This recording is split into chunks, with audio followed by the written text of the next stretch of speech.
We are alive. And welcome everyone to the Hey, 37th episode of Playtest This. Welcome back. nice. Um, our star-studded panel of Jack Dunbar and Sasha Gelton, and featuring special guest and frequent star panelist Sam Barmettler. I always say One it of funny, a Barmettler instead of Barmettler. It's probably one the of our brightest, shiniest stars. the No. shiniest, brightest of stars. Um, Success story Sam Barmettler has published. No, I'll let you do your intro. Uh, Tell us about yourself, Sam. Um, if you watch Playtest This, you've probably already met me. That's But true. I'm Sam Barmettler. One game designed and published under my belt. That's Outrun the Yeah. Bear. The award losing game. I just lost the award that I was nominated for, but Did you? Oh all man, good. And it was nice to be nominated. That's I a And can we'll that's see a what I pretty it good says. So little tagline though. the yes. award losing Award game. losing game.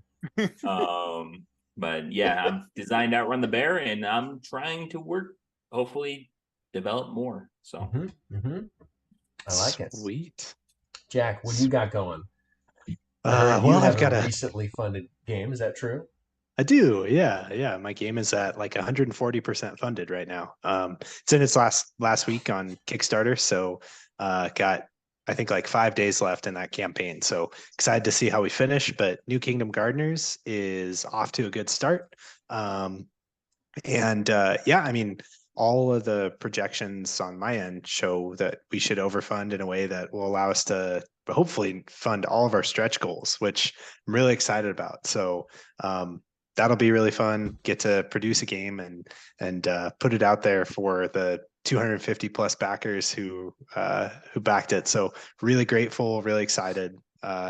Really looking forward to doing some more game design. I guess I just got to keep doing it now. So Yeah, that's www.newkingdomgaming.com. yeah, yeah, Sasha. yeah. Hello, my name is Sasha Gelton. I am a game designer that I don't have any published games yet. I don't have anything on Kickstarter yet, but I do have a game that I've been bringing around a lot more called Dovecut that has been on Playtest This twice now. Yeah. And really excited to just get that game in front of more people's eyes and start pitching it a bit more. I'm doing more sort of con stuff this year. Is my first year started going to cons and bringing game design, so that I'm excited for. I also teach board game design to middle schoolers and elementary school kids in Portland, and that's my deal. Cool. And I recently actually got to hang out with Sasha in person, not just in Portland because we do that too, but at a convention at Gamma with our friend Oh, Kat. nice. That was a lot of fun. Yeah. That was my Okay, first time there, and I know, yeah, right? great It's learning pretty. experience. Yeah, yeah. There's a lot going on, and not much table space to play on at Gamma. We'll see what it's Really? like in Louisville. Yeah, That's they just interesting. yeah, it's one of those things where you're like, but what about the designers? We need table space. Uh, Yeah, because it's primarily for manufacturing, correct? Gammas um, or Retailers, retail. it's more for the publishers talking to publishers and yeah. retailers connecting, Oh, okay. but it is intended to be for all sectors of the business of the industry. Yeah. But like historically and still subsequently, it's mostly supporting that connection. But Mhm. everybody goes, and it's still a great event either way. Yeah. Um, Welcome everybody. Good to see y'all. Thanks for joining me this Thursday evening. Why Yeah. don't we head into the teach? So should we preface this with this is we the absolutely should preface this. Yeah. Well, what is this? yeah give us an intro. What is this Um, that we're playtesting? Well, really, the best intro is all the way back in episode 1 of Playtest This, right? Because that's when Evan talked about his idea with this YouTube channel. Mm-hmm. So what was that again? Well, what was your real goal behind Playtest This? Oh Gosh, I don't remember. man, What did I say? what do we do To here? highlight the different aspects of playtesting Oh, okay, and yeah. those Yeah. different points, so people could learn about playtesting and develop better and stronger. I still So agree this with game, myself. Yeah. yeah, this game is unplaytested. Yeah. Ooh. This has never once been playtested. I love it. So the feedback at the end of tonight, Jack should sound like Evan, and Evan should sound really mean.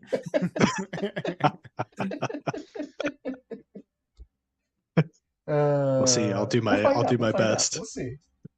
No, this will be great. I'm really excited. Wait, but what if it's perfect? It might be perfect. Yeah. Then there's a chance. I'm going to need some real humble pie. So wow, it's who knows, man. This could be perfect. I can. This could be the next code names. I mean, let's be honest. Even if it was perfect, I would give you a whole bunch of feedback anyway. Yeah, and I only listen to 30% of what Evan says. So that's probably a little higher than you should, frankly. Yeah, that's a very high number. I think taking about 10% of what I say is good, and past that, it's like. I'll keep that in mind for this one. No, so this is. I'm currently calling it Merc Kingdoms, mostly because that's the theme that kind of fell in line when I was thinking about these mechanisms. I'm typically kind of theme first in the way that I design. But this, I just had a mechanism pop into my head that I really wanted to start working with. It's a competitive deck builder, a deck builder battler, but uses a victory point system to determine victory. And it's also because of something that I heard said by one member of the Dice Tower to be an impossible mechanism to combine with each other. Oh, I am sorry. 1 second. I love that. Challenge accepted. That's awesome. Can't That's be done. Good. Oh, or can it? I know. So, it was stated in a Dice Tower video that you cannot have simultaneous play and an open market. Okay. And I was already working with a design that I thought might be able to get around that. Okay. Cool. Cool. So that's what this is. Cool. So essentially, it's going to be a deck builder. A lot of the concepts that you have from deck builders will stay in this. A lot of pre-existing ideas. We're going to have an open market in the middle. One of the things that's different about this open market is the cards. If you look at like this one, have no cost on them at all. The reason why is instead cards are both bought and sold by all players simultaneously. So it's kind of using a bribery system in order for you to get the cards. Because this has never been play tested before, it's also never been taught before. So I'm sorry that the teach might be a little convoluted here. Okay, it's fine. So no cost. Okay, interesting. Yes, the cards have no bidding? cost. Instead, the cost is determined completely by the other players at the table. You put a bid out there, any player could accept that bid. And the reason why they would accept that bid is gold is going to be victory points. So you're paying them victory points for you to add that card to your deck. The other main concept, so it is a deck building battler, like I said. So what we're battling for is the thrones that each player has. It's these little cool. These little icons here, or not icons, these little pieces. When your HP runs out, that's counted on this counter. The person who last hit you will be the one to take your throne, and at that point, they're going to have those victory points just piled up for the end of the game. Each throne equals 15 victory points. Every 3 gold equals 1 victory point. And the other thing is, once they capture your throne, any throne you capture will actually go to them. So getting a throne early is the way to score up those victory points. Say that sentence again. After what? After your throne is scored by someone, any throne that you capture will actually go to them. So don't capture thrones after yours is taken. Got it. Well, maybe. Maybe. Okay. The other, and then there's a third way to score victory points. Each one of us has our different champion. You're dealt out 2 champions at the beginning of the game. You get to choose from those champions to have one of them. Each one of these champions has a different victory condition, or a different victory point condition on them. For example, the Spy Master, you get 4 victory points for every spy card in opponent's decks. So you've got a little secret objective to the way that you build your deck, on top of trying to build up in order for you to do the normal battling part. The other thing about each one of these champions is each one has an ability that you can reveal who you are, and then you're going to have a major ability, but that's only 1 time per game. So, for example, the Prince of Paupers, he can reveal who he is in every player has to remove half of the coins that they've got, that they've received, or that they've got in their purse. Coins are going to go into your purse once they've become victory points. Is this the purse over here? Yeah, each player has their own purse. Okay, so we hold coin. Whoa. Okay, I'll let you keep going. Yeah, not those. So those are the general concepts of the game. So lay out how to play. So each round is going to start with filling up the market, and each player drawing 5 cards. From this deck? From your personal deck. Oh, from our... Okay. Yeah. These are... Notice each of us has our own player board, our own deck. You got deck on one side, discard on the other side. Oh, okay. Yeah. So we draw 5? Yeah, you draw 5 cards from there. This art is cool. Is this just stock? It's AI. Was AI art. You can tell by the hands. Yeah. Yeah. Oh yeah. It's just because placeholder art like that just makes it easier for me to look at it and work on it. So then we're going to have a series of phases. So first we had the market drawing. Then the first phase, you'll get to play any number of the cards from your hand, but you only get the top ability that they have. So in the top abilities frequently are things that are good for the market, or they could be things that are building up structure in order for you to protect yourself during the later attack phase. Then we go through the market phase. At any point during the market phase, you can put out one of your chips, one of these 1 through 9 chips on a card to bid for that card. At that point, any player can take your chip off of that card and give you your card. What that's going to do is take the gold that you've got currently in your hand and give that to them as victory points. Does that make sense? Any gold we have in our hand? What gold do we have in our hand? So by playing cards during the round or during that first phase, you'll get gold into your hand. Oh, okay. And that gold so is not tracked by components. It's just like in a lot of deck builders, you just build it in your head. Yeah.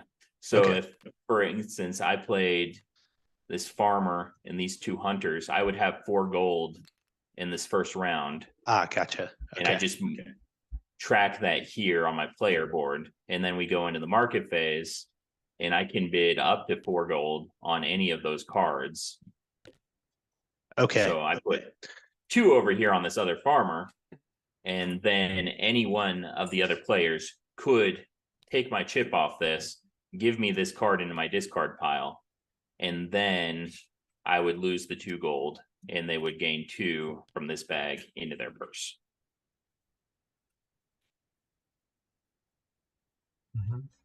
Okay. So who's getting the person that decided that your chip is good? Like they so blue player puts the chip there, and then I could be like, sure, that 2 seems fine. Yeah, I am happy to take 2/3 of a victory point and give you that card in exchange, is essentially what you're saying. Got it. But somebody else could put a 3 out there. Somebody else could put a 3 out there. Yeah. And then if you say that happens, say you have a 2 on it and Evan puts a 3 on it, I would take both of those chips to let Evan have it. No, you would only take 1 chip still, because you can only. I can decide. The card goes to that player. Yes. So I could take your 2, even though Evan outbid you. Yeah, because you don't want Evan to get that card. It might not be worth it to you to see Evan get that card for 1 victory point. Come on. Okay. Yeah. Why is everybody ganging up against me already? So then when a card's purchased, just gets filled back in. Cool. So that's how the market works, which is the most complicated part of the game. Yeah. Then you play any remaining cards from your hand, but you only get the bottom part of that card. So these hunters, instead of generating 1 gold, they would give me 1 attack, use the bottom track to track how much attack you've built up during that phase. And then you go to the damage phase. During the damage phase, starting with the player who has the most attack, if there's a tie, the player who has the most remaining gold gets to declare someone to attack, and they will lose life points off of their counter. If your points drop to 0, your throne is captured. Endgame is when more than half the players have lost their throne. When more than half. Yeah. So more than 3 half. in this case? 3 in a 4-player game. Okay. Yep.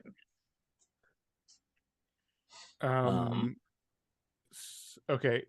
So is the throne capture based on the last hit? Yes. Got it. It's based on last hitting. And that's why attack is based off of who has the most damage that they can deal. Most damage goes first. Yeah. Okay.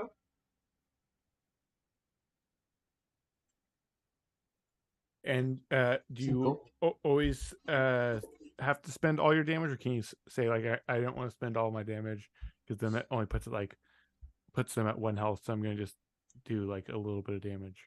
You have 3 different targets you can hit, but you don't have to like use all the damage of the cards that you'd play. No, you use all the damage in 1 single hit. Okay. Currently, how I'm working it. Got it. So, what's the difference between losing and paying gold? Losing gold means it's removed from the game. Paying gold means you actually take it from your purse and give it to that person. If it says pay to a person, or spies just say pay gold, that should actually be lose, or I don't know. Because this thief never been play tested before. Lose 3 gold, pay 3 gold. Yeah. So the pay 3 gold, pay it. Spies all have a pay gold ability. Those pay gold abilities, you're removing that gold from your purse in order to get the ability. It's optional. Lose gold, not going to be optional. These game terms are not completely concise, I know, because whole card actually makes them pay you gold. So does lose gold mean if I have this situation here where I have 3 gold, let's say I play a thief, right? I lose 3 gold and that these cards are removed? No, it's you're going to lose the 3 gold straight out of your purse. It's going to be Okay. those victory points that you build And up. then paying 3 gold would be using these cards, using the gold on these cards to do the thing. Using the gold that you tracked right here after you played those cards. Yeah. Okay. Okay. Sure. And so gaining 1 gold here does not put the gold into your purse. It's just for the bidding thing. The only way to get it in your purse is through people. Gaining it will put it on your tracker.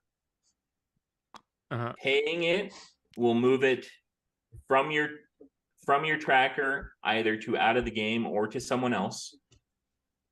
And someone else meaning that they take the gold from here. They take coins out of this. Got it. Yep. What's up with the fortifications?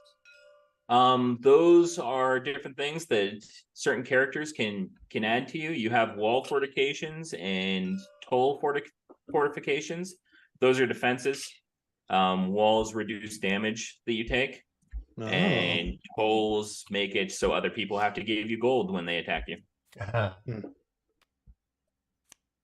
And we just search the deck over here to gather those things when we need them. They are double-sided. So one-on-one. On one side is toll, on one side is wall. Yeah. How do we get those? Playing different card abilities.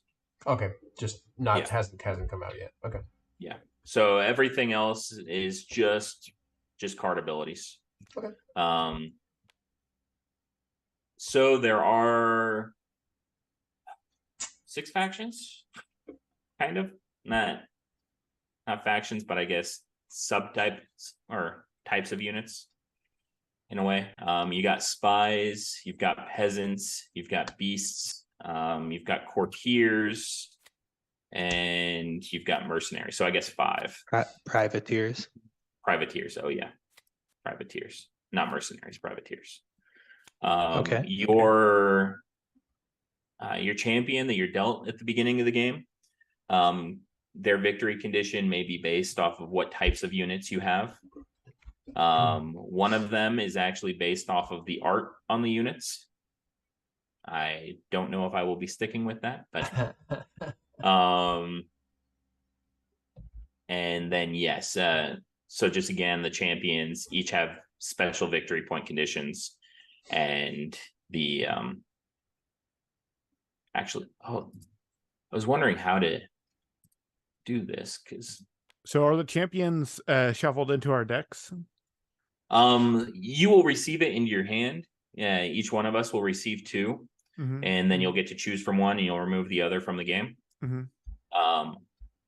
And they are not part of your deck. They just exist in your hand. Yeah, they just exist in your hand.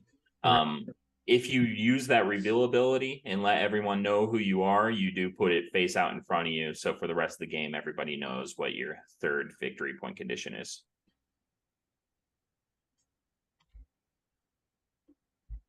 And so every turn we're playing all 5 of our cards? No, so phase 1 you can play any number of your cards. Then phase 2 you have to play the rest of your cards. So yeah, so every round, in a full round you'll play all your cards. Okay, and then it's always drawing back to 5. Yes, got it. Any other questions? No, let's do it. I think I explained the whole game. I don't You know play because I've never played the game. Do you play your gold and damage at the same time? No. Different phases. Different phases. Top section is phase 1. Bottom section is phase 2. Can you only get 1 card per market phase? No, you can get unrestricted. Any number. Yeah, but the total of those tokens that you put out is the amount of gold that you have. Right. Yeah. Okay. And you can swap out your tokens if you want to put out higher bids. All of that's good and legal so far. So this game can change after 1 round.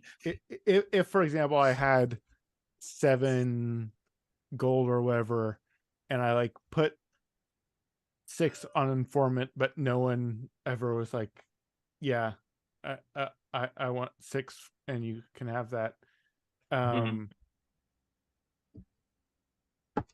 I never mark down my 6. This phase will end before I can like get that money back. Yes, so that you don't lose it from this when you put out that chip. Mm-hmm. It stays there until somebody takes your chip. If nobody takes your gold, those are going to be victory points for you. Okay, so at the end of phase 1, does this like exhaust and go into after zero? the damage phase? All After gold. the damage. Yeah, all gold that you have left here will become victory points for you. Got it. And we're starting. So you could possibly win just by getting gold generating cards, and yeah. Got it. Is which track is which? Top is gold, bottom is damage. Okay. I know it's not marked there, but it's phase 1 and phase 2. Where are the victory points? In the bag. Bag. Yeah. The gold tokens that you take from here will just pile up in your bag. And then other victory points will be determined by these thrones at the end of the game. And then we'll have to go through our decks at the end of the game for our champions. Gotcha. Okay. Cool. Does it sound convoluted enough to be a first time playtest? Perfect. I'm ready. Are we starting at 1 on each of these values, or is it? Yeah, no, it should start at 0. That was an oversight. Got it. Or was it an undersight? Ooh. Maybe we should just all start at 1 on each thing. No, I'm just... Okay. I won't complain. So should we just do it? We do have to give everybody a champions. Let's do champions. Champions. So, yeah. Right now we've got 2 decks. So let's just use this one down here where it actually says champions. And I made this second deck so everyone can look at what the abilities on the champions are, so you have an idea, because you should be able to speculate about who other people might be. Should we flip this over in random draw? Yep. Well, that. Is that how you want that to work, Yeah. Sam? Is just random draw of champions? Oh, 2 of them, right? You said 2 each. And Yeah, you draw 2, and then you select 1. Holy cannoli! Uh-oh. One Evan's victory- least favorite thing. 1 victory Okay. point for every finger on each of your cards. Each finger.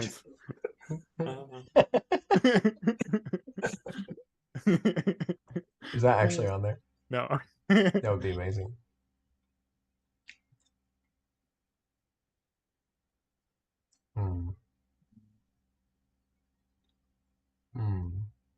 The way I'm reading this is rules lawyery and probably not correct. It's okay. I think I know the intention. We could go through them all. That's okay. It'll either be as good as I expect or better. So I won't be bummed.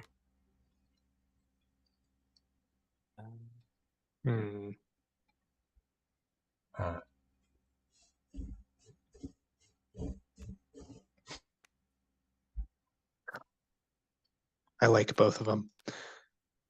I'm going to go with the easier one. One of mine seems Do you way, put way cards better in than your the other. purse? I thought you just put little coins in your purse. Okay. Yeah, so destroyed cards, for some reason I worded it so that you would put them in your purse. Destroyed cards, we do have to keep track of them. Okay.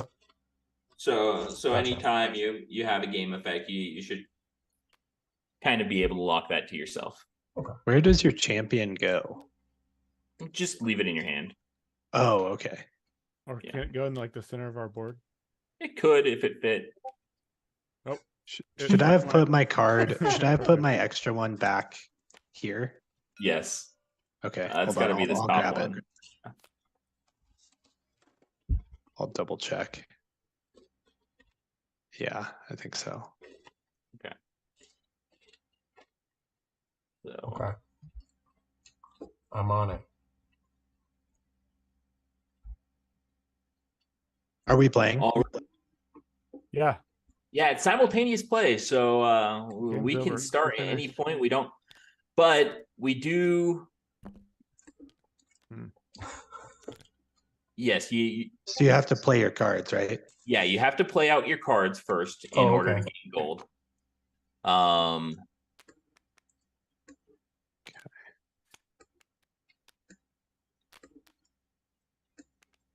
Or did I put out too much money? Where do these cards go? Do they go in our discard?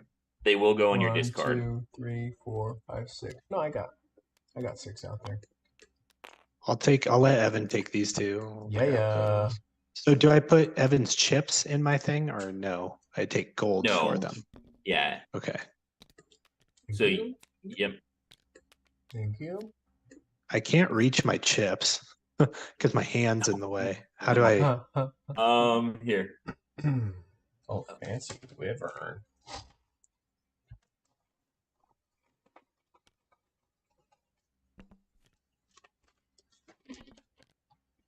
Move up here for Okay, thanks. Soul sword. Well, that weapon is stuck in a Jack, pauldron. you want some That more seems like a points? bad plan. What's that? Jack, some more points here for you if you want. Oh, Her I axe see is that. stuck in her pauldron. Interesting. I am going to outbid on that.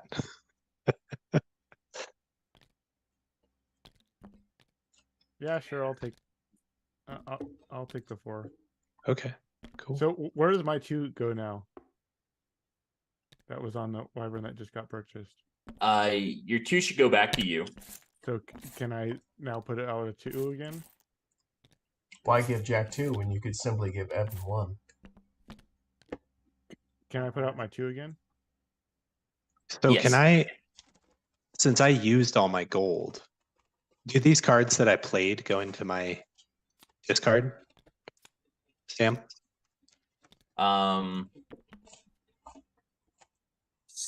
Sorry, what was that question again?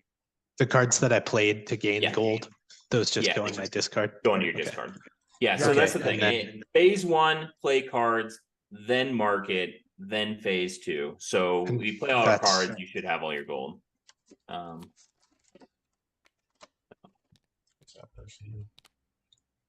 What? The Baroness? Here, I'll take Evan's. I'll Hey. let Evan take that one. Are you giving me the mule Yeah. for 3 already? I There you know, go. I wasted it. Oh, I can't even bid this.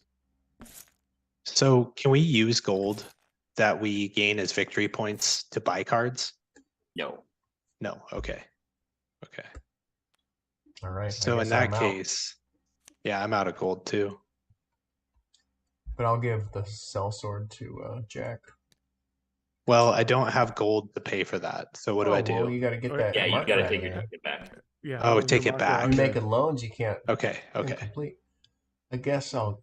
Yeah. Who's blue? Me. Well, here. I'll give you Can I that. play it? I'll Can I give you play that another blue. card? I'll Okay. take 2. Oh. No. Dang. You have to play that card during Okay. the correct phase. Okay. Okay. So you have to play it at the beginning of the phase. Okay. Mhm. No one's gonna Okay. give me the Baroness. I'll let you take the Baroness. Okay. Whoa! Collusion.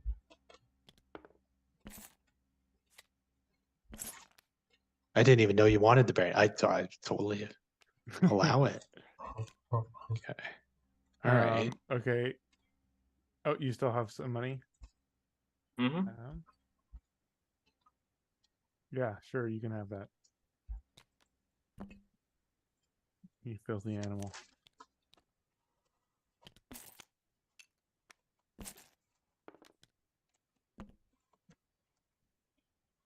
So Okay. this would move us into phase 2. You play the rest of the cards from your hand. Okay.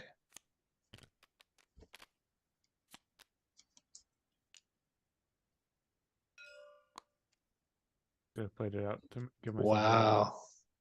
Sasha, savage. Whoa. So how is damage decided? So each one of these cards, so like right now, Sasha's just gained, right? Yeah, Sasha. Yeah. Oh, yeah. 7 damage, 7.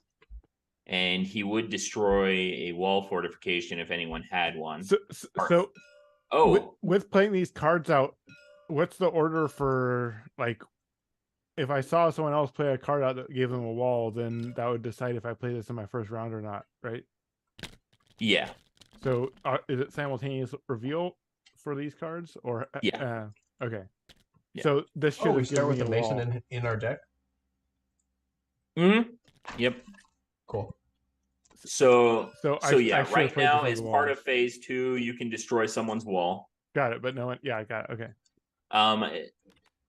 Oh, Jack has a toll. Okay. Do I decide who decides who to attack when? That will be in the next step. Yeah. Whoever's dealing the Oh. most damage picks first. Yeah. So everyone's cards played for this round? Guess so. Okay. Yep. And then that's the damage step. So Sasha generated 7, right? Mhm. And remember, you can track it down Oh here. yeah. So, and Jack, how much did you generate? 5. Okay. So that would be Sasha attacks first, and he declares a player. And I am gonna. My whole 7 is gonna go to the player that I choose. Mm-hmm. Okay. Evan. I knew it. Okay. I mean, you got 3 cards. You son of a bee. All right. And then me and Jack are tied, and the tiebreaker is gold, which currently Jack has more of. Oh, okay. Yeah. So you I'll attack Sasha. 5. Okay. I see how it is. You're next. I expected this. Cards everyone got. I think I'm going to go for Sasha. Okay. That's another 5 on Sasha. Okay. Ooh. All right. Then all Draw the 5 cards cards, left in the start up. market will be removed. Oh. Okay. Flush. Interesting. And I remember why. It's something that I hadn't written down. But all right. We're gonna roll with things how they are with this playtest. Each of us draws 5 cards. Okay. And then we have phase 1. So phase 1, play any cards for the top ability on that card.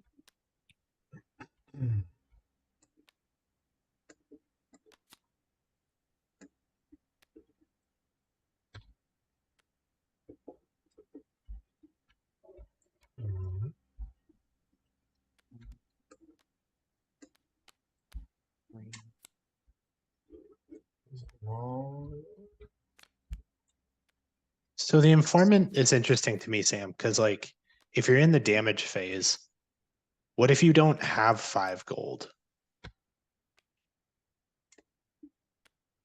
So you don't have to pay that. Those pay abilities on spies are an optional ability. So you can choose to pay that in order to move that card into an opponent's deck. Okay. Interesting.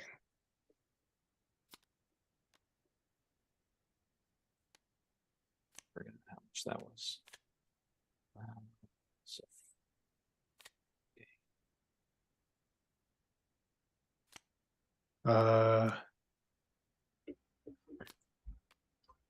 So I'm gonna go 2.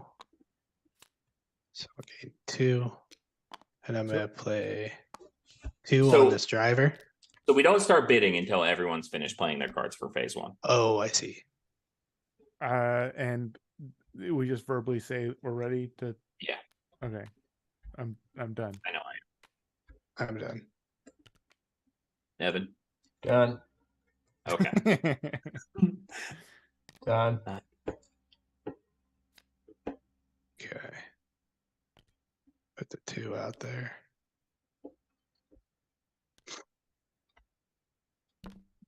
So put it I- backwards so it looks like a 5.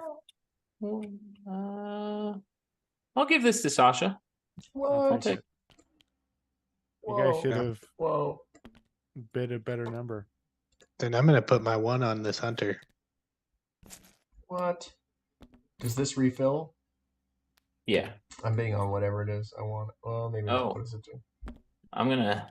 Oh, I like that. It's cool. I'll put 2 on the jester. Everybody's got 2 on. I'll take the 3. The 3. Yeah. Jester's going to me. Yep. Okay.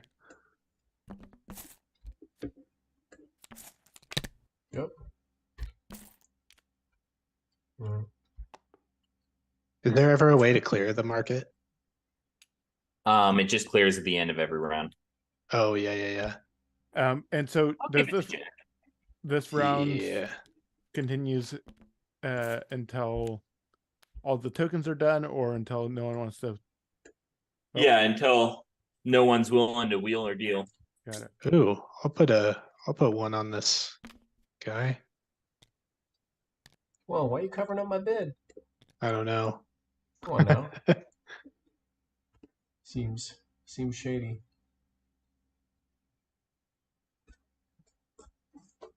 I'm not taking either of those. Come on.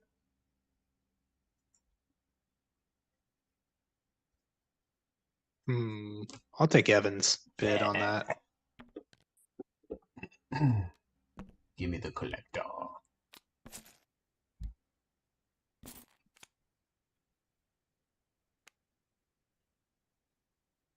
So I'm passing. I have 0 money, and there's 0 bids out there. I will put 1 on an informant if anybody wants to take it. Oh, you can have the informant. Oh, you Okay, cool. Sweet. Okay. I want that, but I don't have any money. All right, so that moves us to phase 2. Okay. Okay.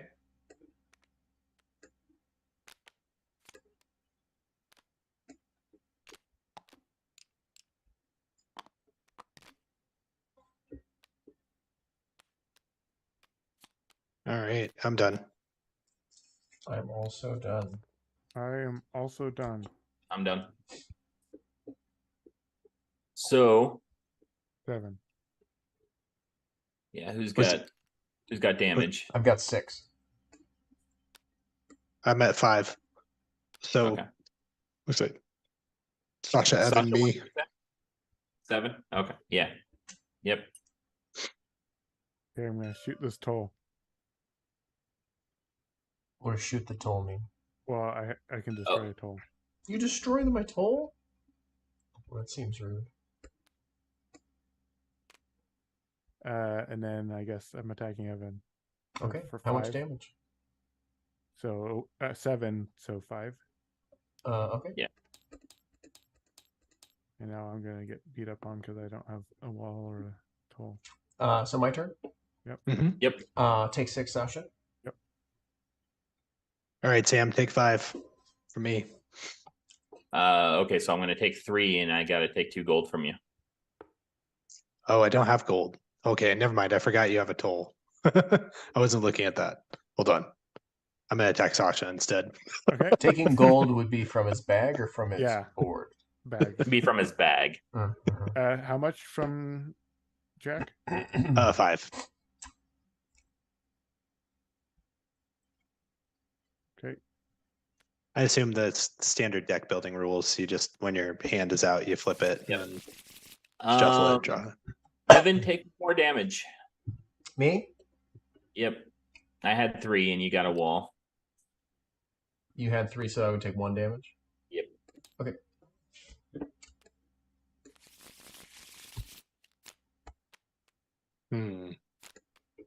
Okay.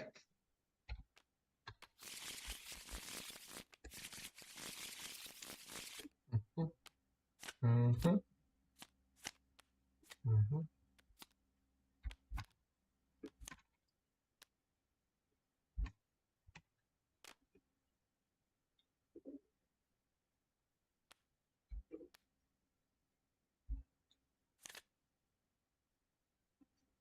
All right, so phase one. Okay.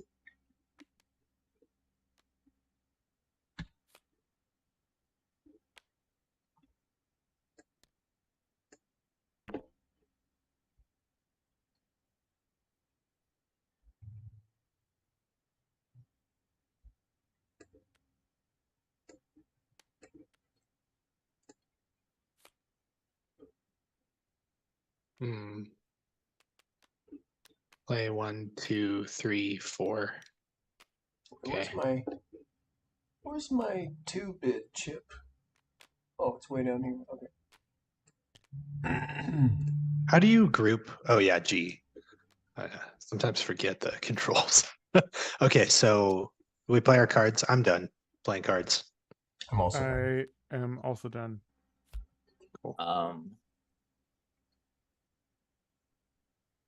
Yeah, I'm done. I'll put a. Oh, I do have to deal 5 damage to someone. I'm gonna hit Jack with that 5 damage from my cell sword. Oh, Oh, damn. all right. Does my toll or wall come into effect for that? Or no? I don't think your toll does based on current wording. Yeah.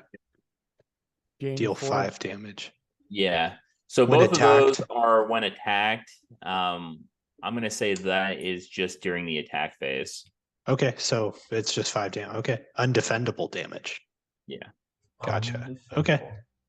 All right. Are That's we putting cool. out, That's our cool. things? Yeah.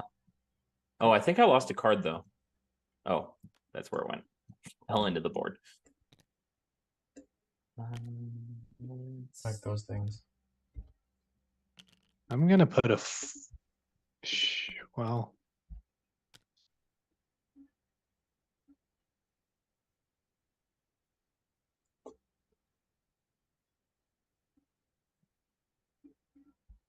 You get it. All right. Sold to Oh. Evan. Sold to Evan. Yeah. Oh no. I'm gonna bid on the soldier. For 1. I'll give it to you. Yep.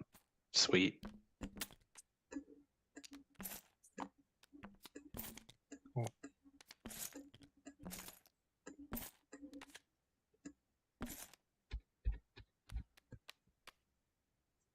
Oh, those goodies. Elephant? Oh man, I wasted all my money. Anybody have money left? No. I'll put 3 on the Yeah. elephant. Sold. You get it. You get it. Wait, Yeah? Who said Cool. this first? Me? I said sold. All right.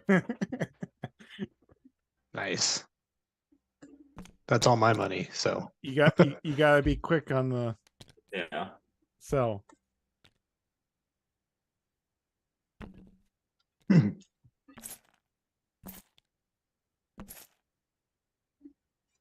Who's still got money to bid? No one. I think we're in phase no, 2. and I'm out. Excellent. Yep. Get I'm done. this Ready to go. out of here.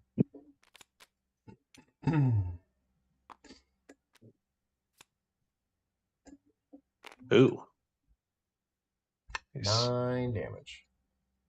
9. I'm doing 3. Looks like Sam's also doing 3. Yep. Sasha, what are you doing? 8. Okay, so Evan's first. Sasha's at 35, huh? Doesn't seem fair. Sasha's at 14. Oh, wait. That's I'm not at Sasha, Sam's not at fair. 35. Sam's at 35. That doesn't seem very fair. You I'm can gonna give me hit. 2 coins.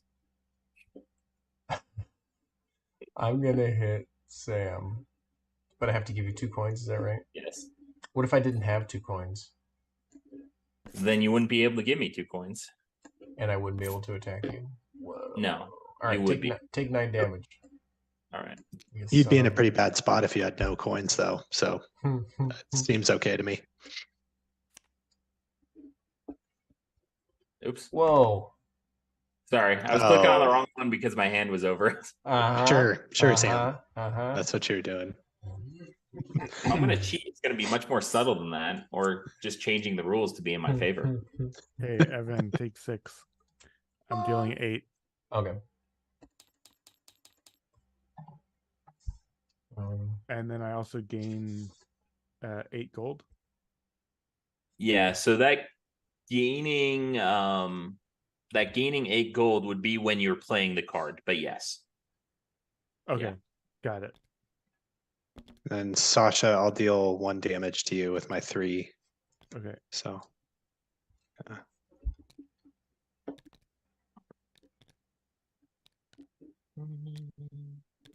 Okay, and then we draw. I'll hit Jack for the 1 damage. Oh, 1 damage. How did you just gain 8 money, Sasha? Plus, I get 2 gold from you, right? My Baroness. Oh, she seems For my good. toll, Sam. Oh, yes, you do. So Seems something, really good. something that I just learned, might be want to be careful about is these things can stack, and if they're stacked and go in, they only count as 1 item. So it won't reflect the amount of coins in there. You have 18 gold in there? I think I might have more because I've put like a stack or 2 in there before. And I only have 2? Oh. No, I legit only have 2. Don't put your money. Yeah, you have 2. I think I did one stack of 2 at one point. I think Jack may have taken Evan's stack out of my bag. What? I don't know. No, I took 2 out of your bag because you attacked There's me. my stack of 2. But I think it might have taken a stack. Oh, really? Yeah, accidentally put if in you my put bag. in a stack, can you maybe just like take these out, make these not stackable, and then correct that bag just so we can't run into this problem again. So what do I need to do with my stuff, Sam? Just search in there to see if you have a large stack. How do you have 26? That's crazy. No, they're just all individual coins. I understand that. No, I mean, I was talking to Sam. Oh, okay. I was like, how From does he my have bag. 26?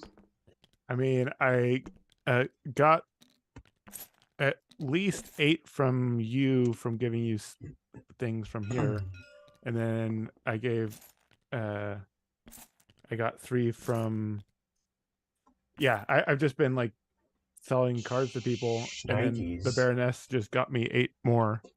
Shnikes. I don't think I'm gonna win. I've got my 2, I guess. Could have sworn I gave away more cards than that, but who knows? Are we on to the next round? if I can figure out how to custom stackable import. Oop. Whoa. What's happening? I They think should you were no just longer be undoing something. stackable. Oh, I see.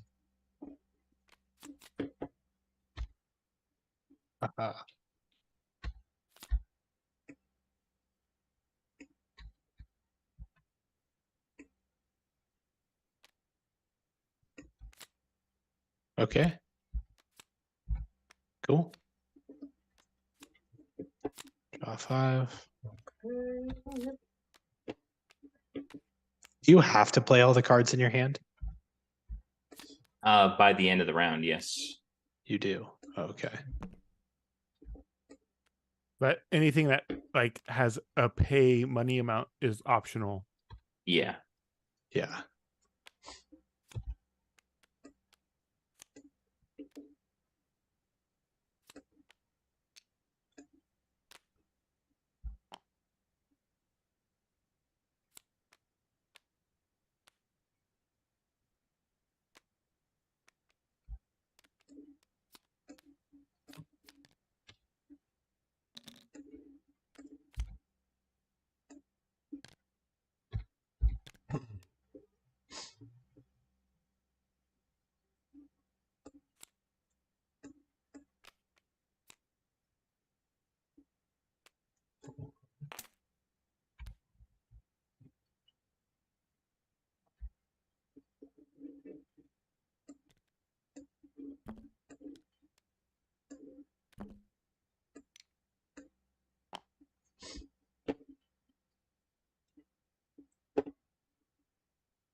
Everybody done with phase one? No, Mhm. sorry, I was taking my sweet time. Okay, so 4.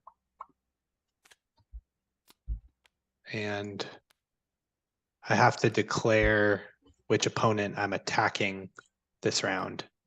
Mm-hmm. And that opponent will be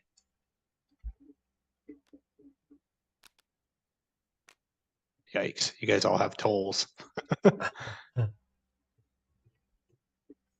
That opponent will be Sam. As is proper. In Sasha's discard. Oh, we just lost Evan Huh? from TTS. Really? Mm-hmm. Oh.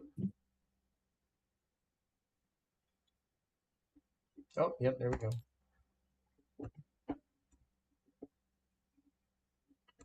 Join.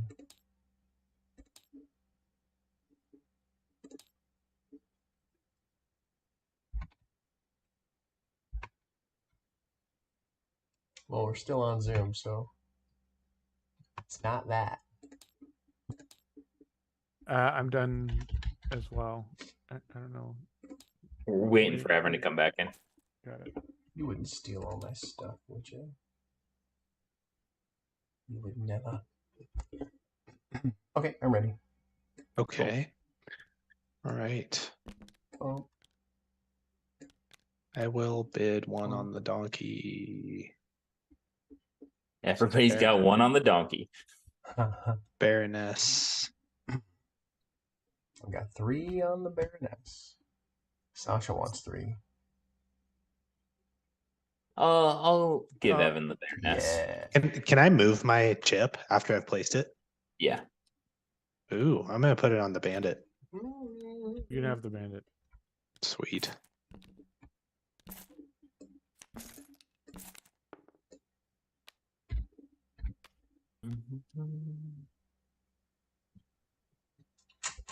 You know what?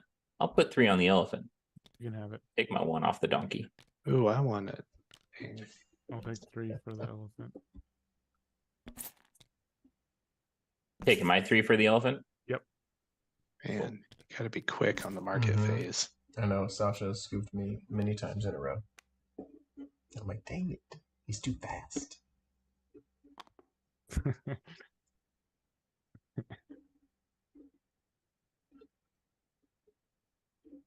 Evan, I'll give you the mule. Yeah. Oh, Okay.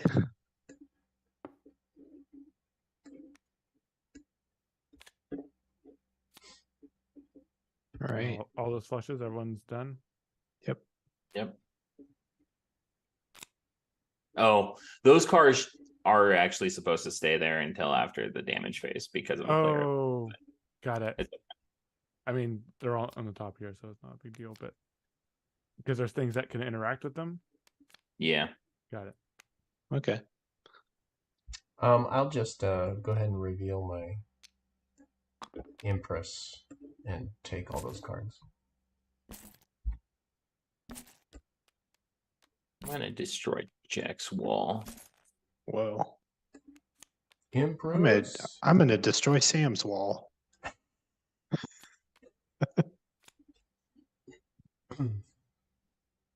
Empress. That's pretty cool. At the end of phase 1, add all cards from the market to your deck.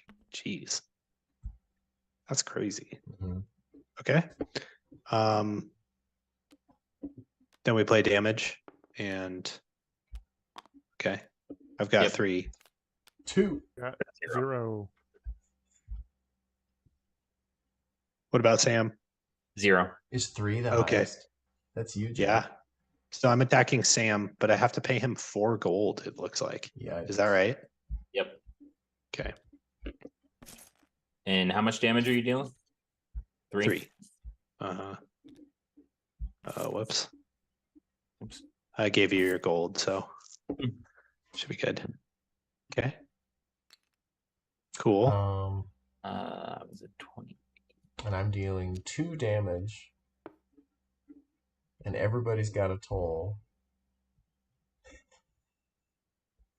I will do 2 damage to Jack, and I have to give you 2 of my monies that were the last of my monies. Hey, sweet. Okay. You did 2 damage to me? Yeah. Okay, 27. All right, cool. So then we draw, shuffle. Mm-hmm.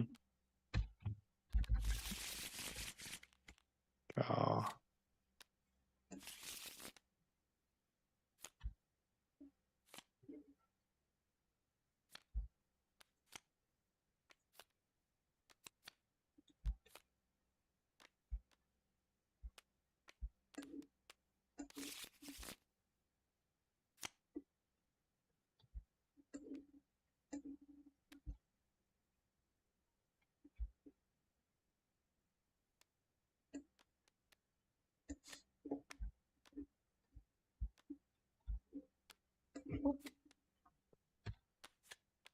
Oh, in case it wasn't clear because of the spaces, you can only have a total of 5 fortifications.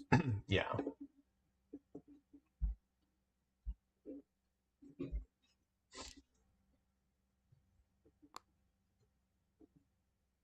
Okay. Everybody good? Not quite yet. This and this. So you may discard a card to gain 4 gold. So I'll do that. Or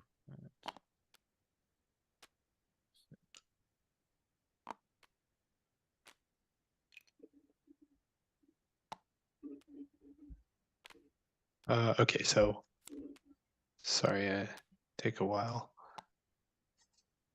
Okay.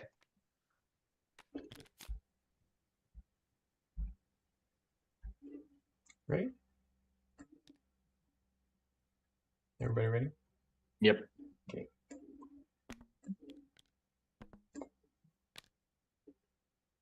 Wow. I'll give Jack the donkey.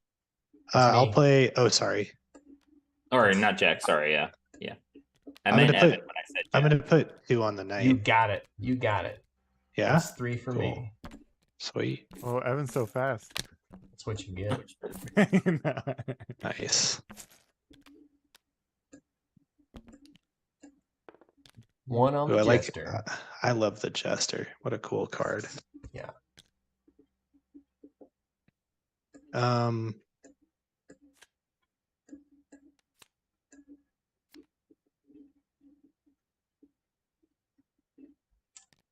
I haven't figured out the strategy with spies. I kind of like it, but part of me is like, I don't know if I want to do it. I think you need to put stuff in other people's deck, and then like they get punished for having the spies in their deck. Yeah, I could see how it like hamstrings your opponents as you get kind of later in the game. But you have to okay, pay the cost so- first. Yeah, which is tough. I almost never can justify it. At least haven't so far. Sold. Whoever Evan, blue is. I'll let you take the Jester. Sold to blue All for a right. coin. I'll let you take the Jester there. Okay. No, wait. Road man. Cool. I'm out of gold, so I'm done. Bid 1 gold on the Marauder. What does Marauder do? How much gold do you have? 10? 11. Whoa. Is that accurate? Yeah. Yeah. I got 5 from that one and 4 from this one. And then Wowza. 2 from that one. Wowza. Oh, Sasha. Crazy. You do not get a Marauder for 1. So can I up the bid? Yes, you can. Okay. 2. Final offer. No, Okay. I'm done. You know what? I'll put 3 on I'll it. give you just- 3. There we Oh, go. dang it. I wanted to take his 3, Evan. You got to be quick. Yeah. I learned it from Sasha. Yeah. I'm still behind, but I learned from Sasha. I'm like reading all the cards. You guys are like, Yeah. I'll take it. I'm like, dang it. Dang it. I can't read this fast. Okay, 1 gold. Okay. Are we ready for battle? See, here's the real thing. Are any of us going to give Sasha a card No. with all of It's his not gold in happening. it? He's just I gonna don't know. bank 11 gold. Yeah. Yeah, sure. I'll make 11 gold. Insane. In the membrane. We're moving on to phase 2. Is that correct? Yep. Okay. So I'll play.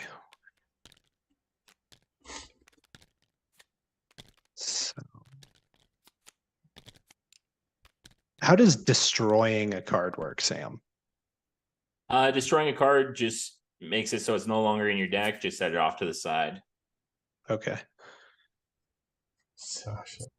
So I'm the beast, which Uh, doubles the damage I generate this turn.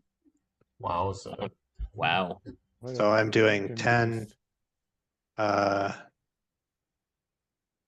14, 20 damage. As a wow. brute. So you're doing 40? Is that? 20. Oh, 20. Okay. Yeah. Wow. And my bandit is gonna remove a toll from Evan. So Evan, You cannot. lose a toll. You cannot remove my toll, but your intent was noted. Cannot be destroyed. Oh, you played that, huh? Yeah, you would actually be able to pick someone else, Jack. I'll pick you, Sam. Intention noted, Jackward. Jackalus. Yeah, I just went with the guy with the most fortifications. So it's nothing personal. It's, I see how it is. Oh, it's I very do want to personal. attack you at some point, but Oh, it's personal. all right. So I'm doing 20 damage here, and that's all going to Sasha. All right. So I take Taking your throne, 16, baby. and my throne goes away. Bam. But you have to Yeah. pay me 2. How's that work, Sam? Pay me 2 Yes, gold? you do still have to give him 2. Okay. I just took it. Mhm. And then I take his throne.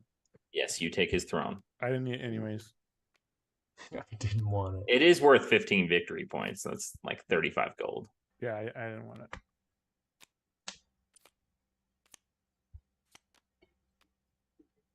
Liability. Jack, did you generate any damage? And Sasha, did you? I did not. I think Evan, did you? No, I Yeah, just had right. my stuff protected. Okay, so it's 3. You got wow, heavy tolls out there. I guess I'm putting these 3 on Jack. Or no, Whoa. sorry, 5. The brute is like so much better than. Well, depending on how she resolves, it's fine. Okay. You only get. Sorry, used what was once. that, Sam? What'd you say? You're taking 5 damage and you get 2 of my gold. I'm putting Okay. my gold first right now. Cool.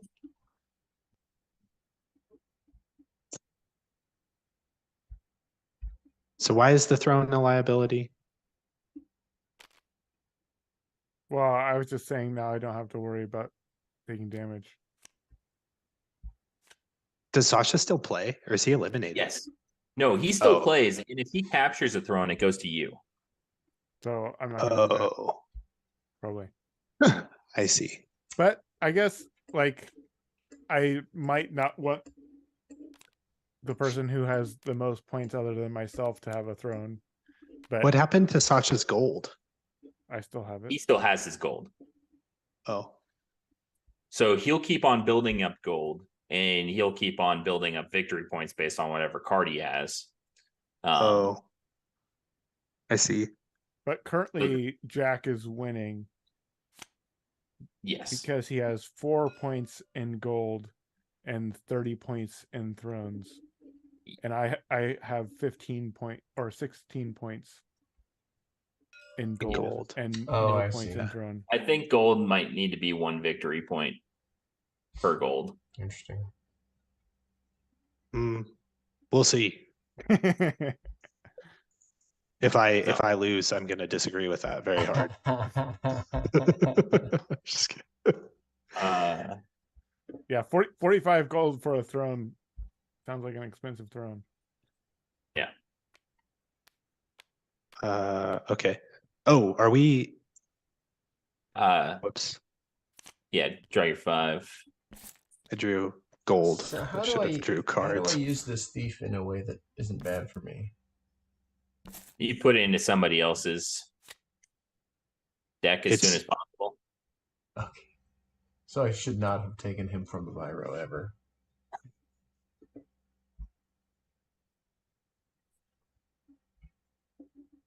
Okay.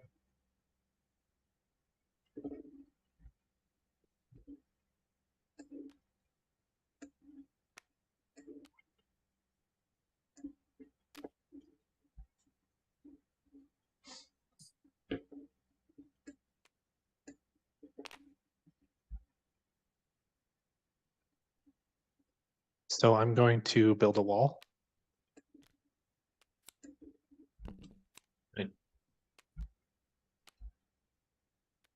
Take the assassin. You get to just take a card. That's fancy. Yep, with my elephant. Thank you for that, by the way. You're welcome. I may destroy 1 card from my discard pile to gain 5 gold.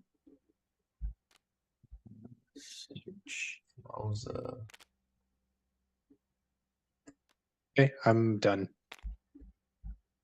I think I'm done So I playing my cards. paid the thief. Well, I can't pay the thief because I don't have 3 gold to lose. So what happens? So you Um, that ability is optional. Okay. So just play it and you lose 3 gold. Yeah, the pay ability is optional. The lose is not optional, but the lose comes out of your purse. Okay, great. So I just lose 3 gold. Okay. Love that one. I know the hey, first playtest. Love the balance that is all over the place.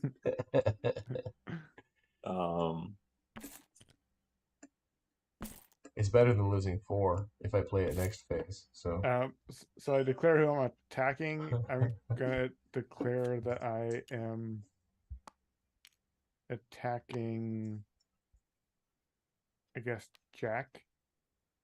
Okay. And then I pay 3 gold. And then give this to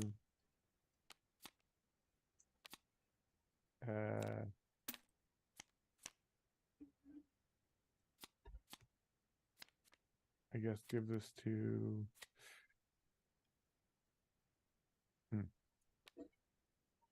Sam.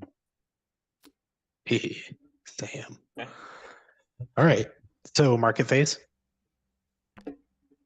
Yep. I will allow that. yeah.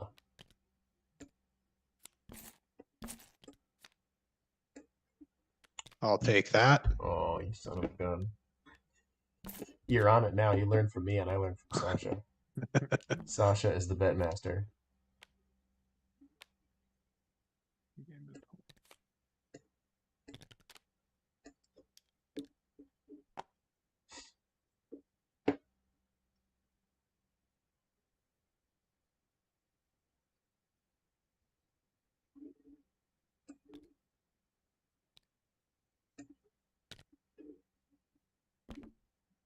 No. Mm-mm. No. Anybody want to outbid Sasha? No. Oh, I'll do that. All right.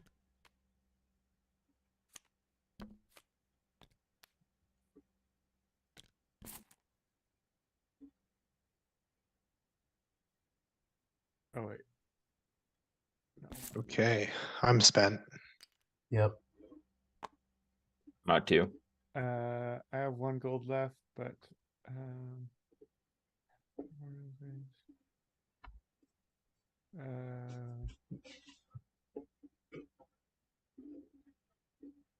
I will not buy anything. Okay. So yeah, next phase.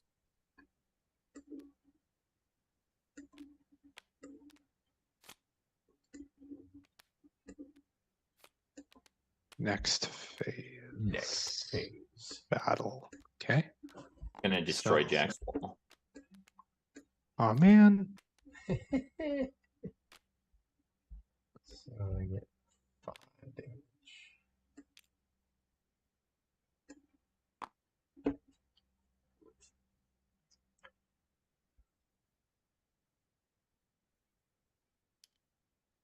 So I am going to destroy Sam's tolls. Ooh, delightful. And I'm doing 7 damage this turn. 5 for me. You over here. 3 for me. Okay, so I go first. So I'll attack Sam for 7.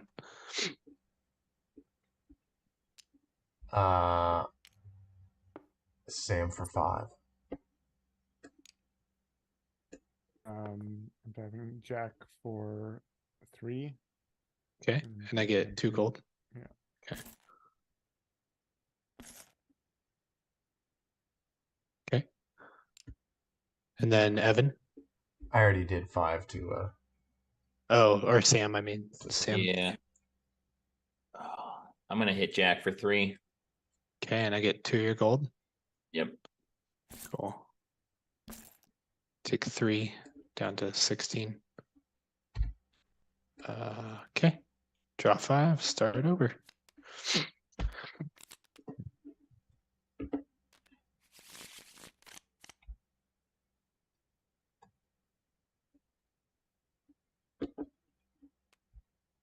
I'm gonna gain a toll and 2 gold.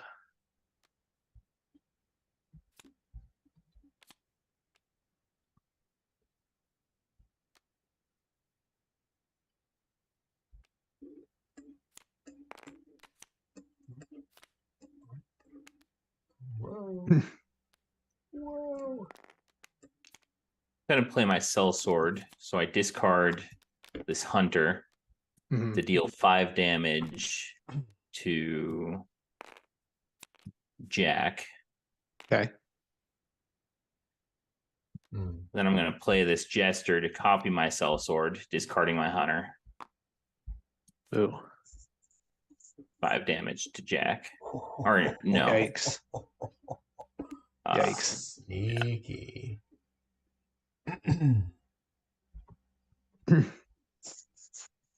And then I'll reveal that I'm the Amazonian, which allows me to replay any female characters that I played this.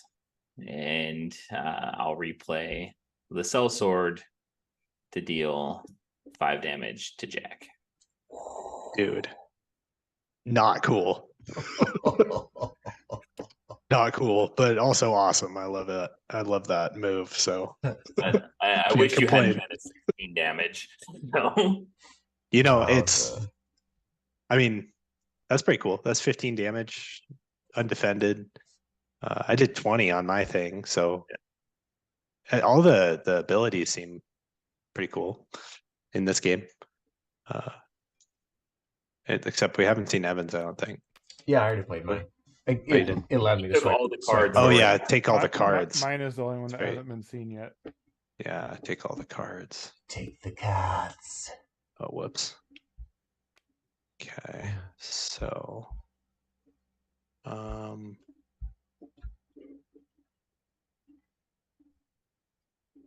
Okay. hmm. Did 1 on this. Sasha.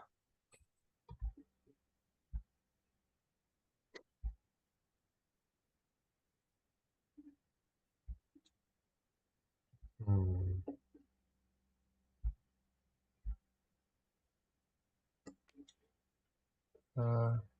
Oh, are you still in phase 1, Evan? Yeah, Okay. taking 5 money. I'm putting 2 on the mule. Are you done playing out cards? Yes, just the one. Okay, got it.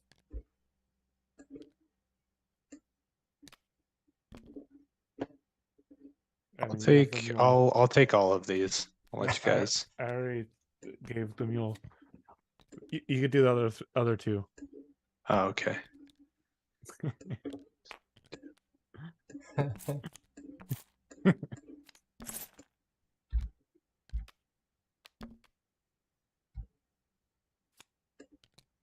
Okay.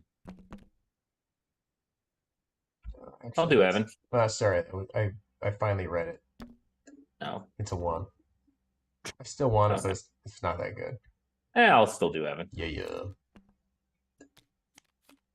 Where did my 1 go? I'm gonna play a 2 on that night. Oh, I'll do Jack. Cool. purple gets a thief for 1. Okay. Bargain. Bargain. Okay, I want this thief. I'll give it to you. Sellsword. I'll let Evan have a sellsword. Yeah. And I'm out of money.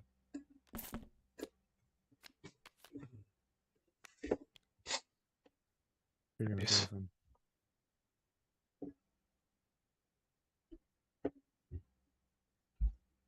Okay. And then we go into attack phase. I give you the assassin. Okay, Oh, we're still. I want this too.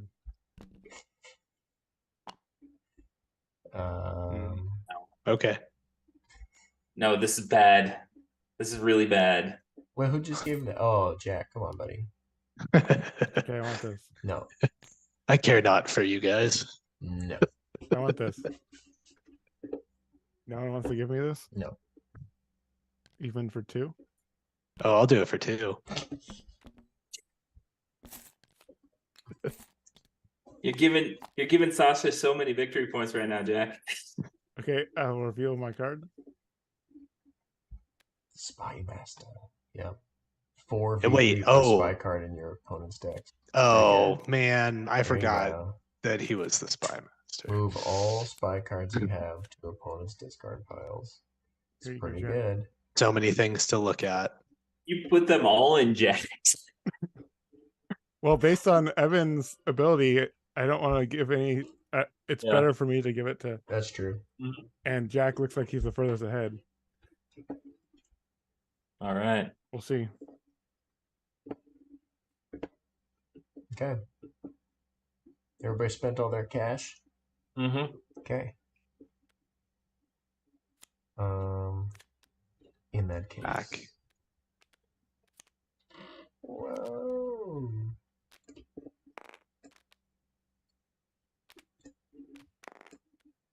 Oh wait, it's not supposed to happen yet. Why am I doing that? I'm dealing 7 damage. Me? I've got 0 damage. I've got 3, 4, 5, 6, 7, 8. 7 damage, 8 damage. So you're first, Evan. All right. I will destroy your toll. I will destroy one of your tolls. Okay. And then I'll give you $2 from here, right? Uh-huh. To kill you. Okay. Do I still get to attack? You did. Yes, You did. But I do. Okay. if you take someone out, Yeah. their throne goes to Evan. So Evan. Oh, Evan gets both my thrones? No, He just you gets get mine. Jack's throne. Yeah. Oh, all right. Yeah. Okay. So if Sasha now, takes someone out, their throne still goes to Jack. But does Sasha have damage Nope. this round or no? Okay, so I'll deal my 7 to Sam. okay.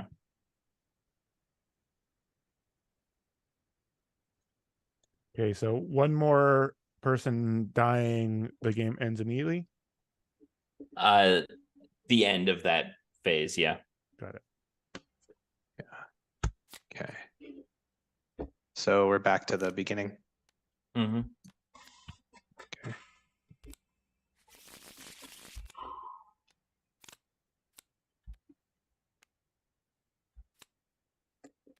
Okay. Womp.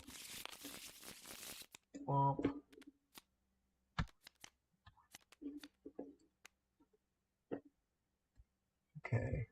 I'm gonna discard 2 cell swords to kill Sam. So end of this phase or end of the round? So we're still gonna. It's then, going to be or the end no? of this phase, so we won't Okay. go into the market phase. Okay. And I'll give myself 5 gold. And I'll give myself 8 gold. So, Sam, 10 damage. So I'm gonna play. Wait, Cash out. I'm gonna play my elephant to take this sellsword. Okay. And then I will play. Roy. I'll gain through. I'll gain 1 gold, I suppose. Which you can just put in your bag because we're not gonna be bidding. Yeah. Okay. Cool. All right. Sweet. And then we count victory points. Oh, we're not going to be bidding at all? Nope. Oh, wow. Okay. So then I just gained my $5 into Yep. my pouch. Yep. So I assume for endgame condition, Sam, this card here that's destroyed in my deck does not count towards my like victory condition. Though she wouldn't anyway, but Yeah, destroyed cards won't count for you. okay. Okay. 5, 6. So then victory points are. Why can I not draw on the table? Is that because of a hosting thing? Yeah. Oh, Okay. sorry. Permissions. Oh, it's all good. You can use text. Yeah. Yeah. Okay, so gold is divide by 3, and I assume round down. I think gold should actually be 1. 1 victory point. Okay. Sasha wins. No, I'm pretty sure you win. These Really? are 15 points each. Actually, maybe my spy master. Yeah, Does if it. they're worth 1 point each, you definitely win. So it's 27 plus 15 plus whatever you get for end of game based on your card. Is that right? Yep. Hey, how come I can't write? You have to use the text. Favoritism? Oh, use the text, okay. Favoritism, I assumed. So I've got 45 plus 9.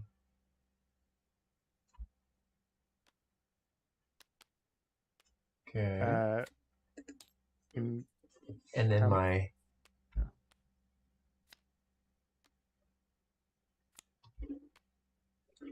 So I've got 30 cards. Now my Merchant Empress, for each of my opponents, for each card I have more than them, I get 1 VP. Is that correct? Yes. Okay.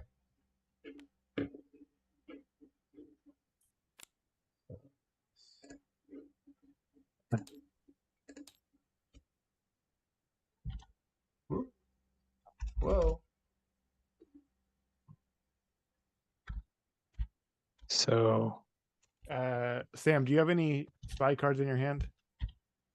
Not in my hand, just I in this already looked through your card. pile. Yeah. Okay. Yeah. How many So- cards do you have, Sam? I think there's 1.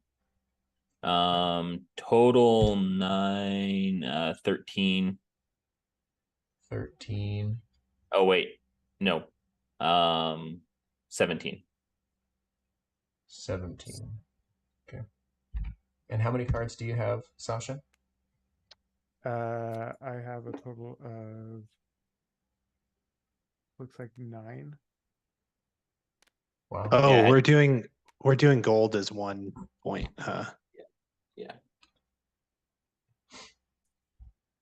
So we start with 10 cards each. Do we start with a spy? No. Why do I have 9 now? Maybe you trashed a few. I don't know. Oh, wait, no. Sorry, these should be in my pile. So I actually have 13. 4 more. Okay.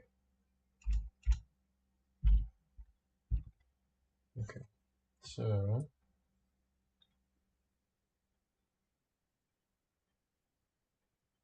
I had 78 points total. 91. 91. What'd you have, Sam? 41. Oh man, we smoked you. Okay, 41, 78, 91 for Evan. What'd you have, Sasha? Are you still calculating? 89. 89.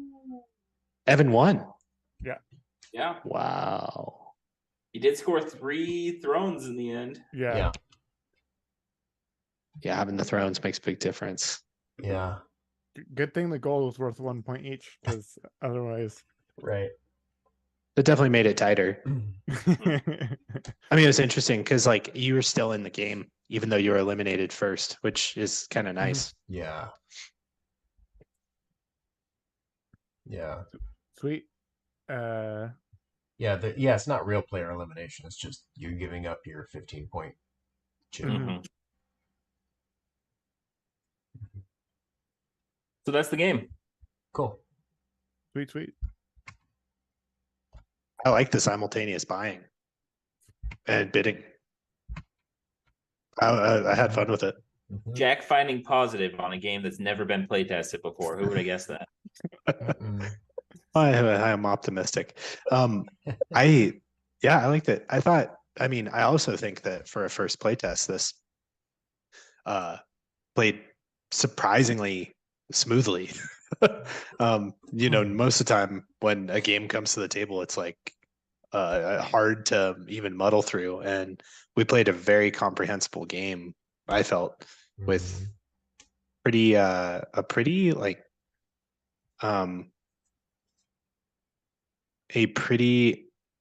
understandable and repeatable core loop with the 2-phase structure, the simultaneous buy and bid mechanism, and the battle mechanics based on priority of who has the most of things. I liked it. I thought I had a good time playing it.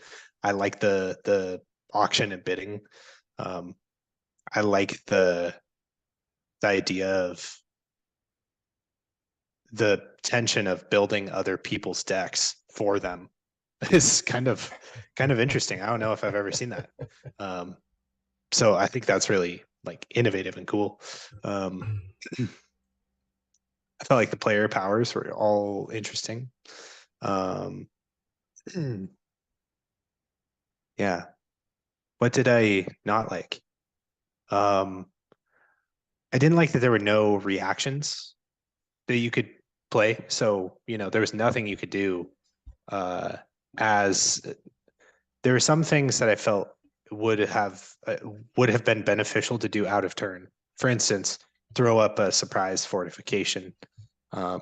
Having the ability to take a card, like I had the elephant card and thought for the amount that you have to bid for that card, like the perceived value of that card, it would be nice just to play it whenever to take a card from the market.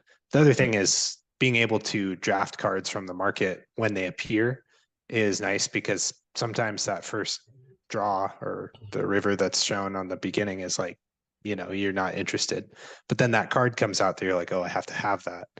Playing your card out of turn could be beneficial. So I think the spy cards didn't really come into play too much in the game. So I'm curious about that faction, if there's something that could be done that would make it just a little bit more obvious how that strategy pays off. Perhaps it's that the initial play of the card doesn't cost you anything, but then they start to cost after that. So then it becomes kind of like a trap card that you're passing around. That was something that I thought of, was like, oh, I might be inclined to not let my opponents have this card if it means that they can play these traps, but then also would find them more of an obstacle in the game if they were circulating more. And I just felt like there wasn't much incentive to pick them up because of the heavy cost to get. I mean, you have to bid. You have to bid to get something bad into your hand and pay to use it, and there's the opportunity cost of not getting something else that's immediately beneficial. So I just felt that the spies were difficult to draft. And aside from Sasha, who obviously was incentivized to draft spies, I just didn't see much pull to that faction. I like the fortifications. That was kind of cheeky. It was fun, like the toll and the walls and stuff. I like that it's simple, that they're just two-sided cards. I think that that's really nice. I would see good cards and think, oh man, I can't believe Evan got that card. I really want that card. But then I would see that card again, and that felt nice. I like that. I like that there was a lot of cards, and even the ones that were really valuable, like the elephant, the sellsword, you had the opportunity to build a deck involving those cards because of the distribution of them in this large deck of cards. So I like that. I like that the market instantly refills so that you can continue bidding. I thought that that was fun. Overall, Sam, I think I'm into a game like this that has this kind of simultaneous play. I think it leads to good player interaction. I think around a real table, it would be a kind of fun chaos. So, you know, without a whole lot of other playtests, my primary feedback on this game is that you should keep working on it. And I think hone in that core loop, like work out some of those timing pieces. Like, could you add additional timing wrinkles? That would be interesting. Fine tuning some of the factions, maybe. For me, it's just the spies, really. The other ones made sense. And from a design perspective, I would, instead of having 2 tracks, just do one, since you're using them on different phases anyway. Yeah. And you collect the gold from the first phase. You might as well just have 1 track there that measures both gold and damage.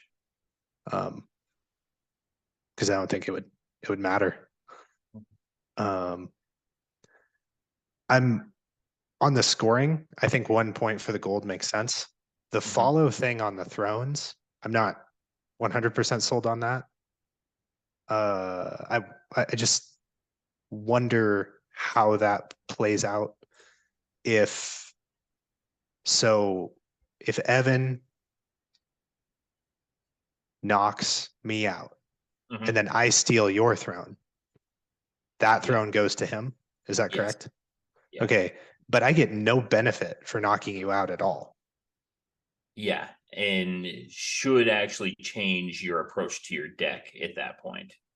Okay, but in the last turn of the game, what's my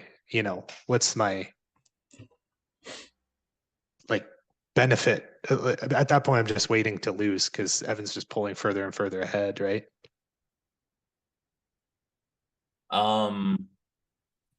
That point, you're just waiting to lose because Evan's pulling further and further ahead. I don't know. Because he'll either, like, if I could get a jump on him in the attack phase on the last turn of the game, and I get something for taking your throne, it's worth doing.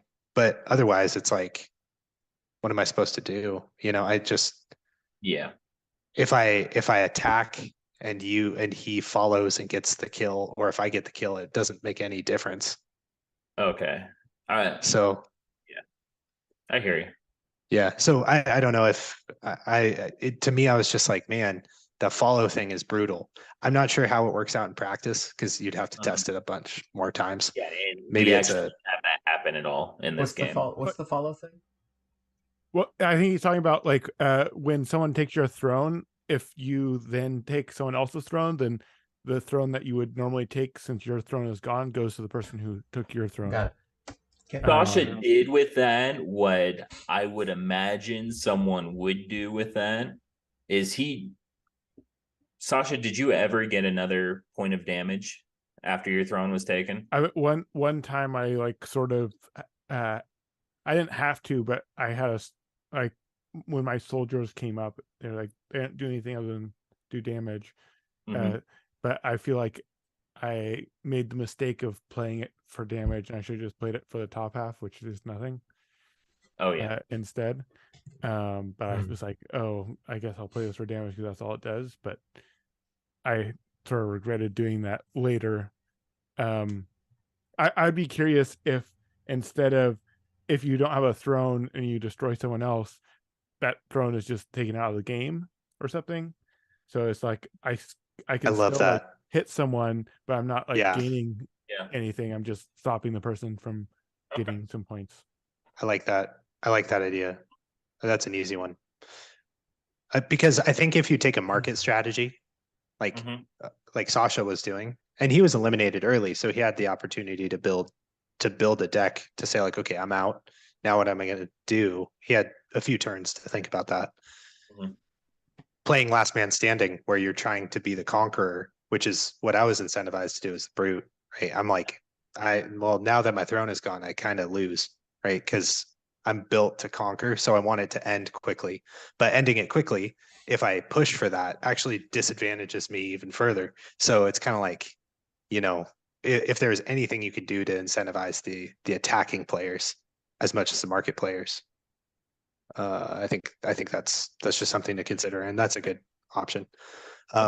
Another couple of things that for deck builders that I just think are standard that people will expect is some way to clear the market.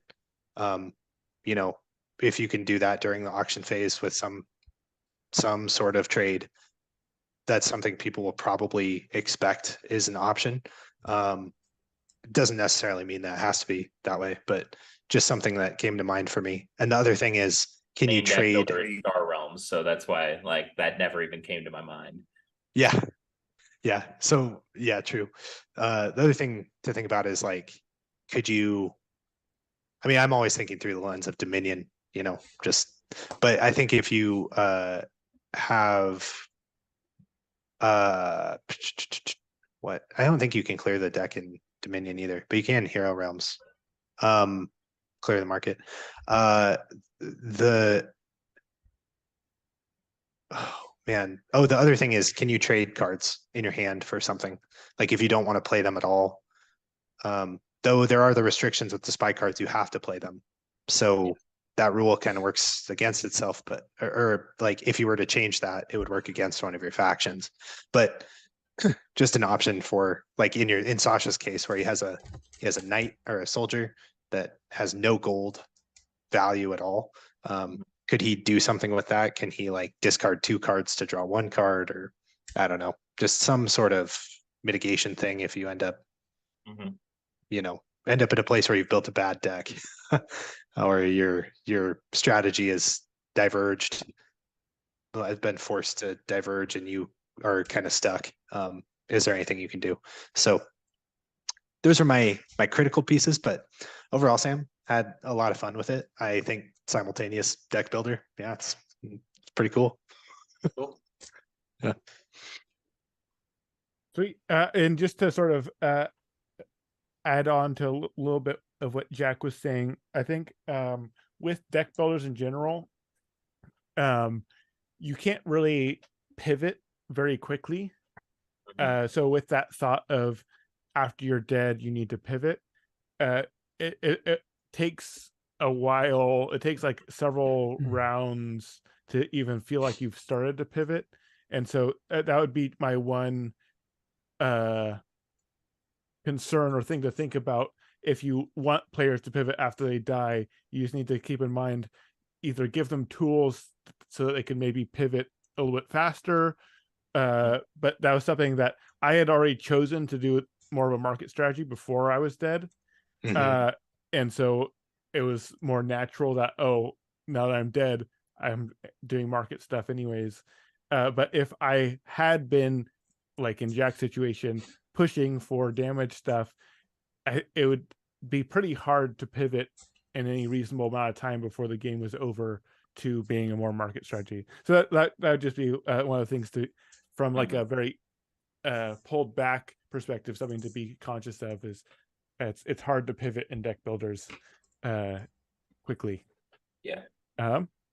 I really felt that with actually my deck. Mm-hmm. So. Yeah, no, you sort of have to commit to something and then sort of go with it.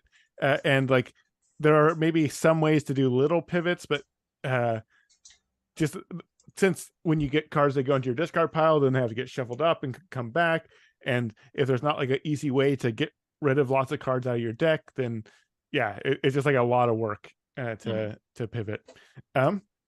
So I would say the thing that I like the most, that I think is the coolest aspect that I think would be good to focus on, is this concept of having a deck builder where you're bidding on things. That being said, I feel like it needs a lot more structure to not feel like it's just who can speak the fastest, or who can throw their chip out the fastest, which I don't think you want that from this style of game, or at least the way that it's set up currently. That's not what it feels like the game is trying to be. And so having a little bit of structure, like we each place out a token face down or something, and then the highest one wins, or if I am put a certain number on a certain one, it goes around the circle once of like, do you accept this deal? Do you accept this deal? Do you accept this deal? Sold or not sold? And just having a little bit more structure to that is what I was craving, to make this sort of bidding thing feel like it was more strategic than like dexterity. And yeah, but I really like the core concept of having a deck builder where there's no cost on the cards. The costs are set by the players. I think that's really compelling. And I think I agree. that's something that, and that was actually my initial idea.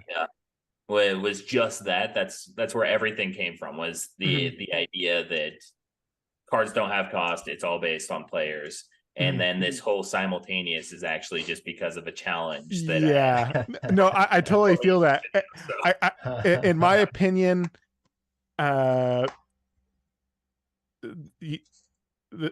current system is not the solve for solving that problem.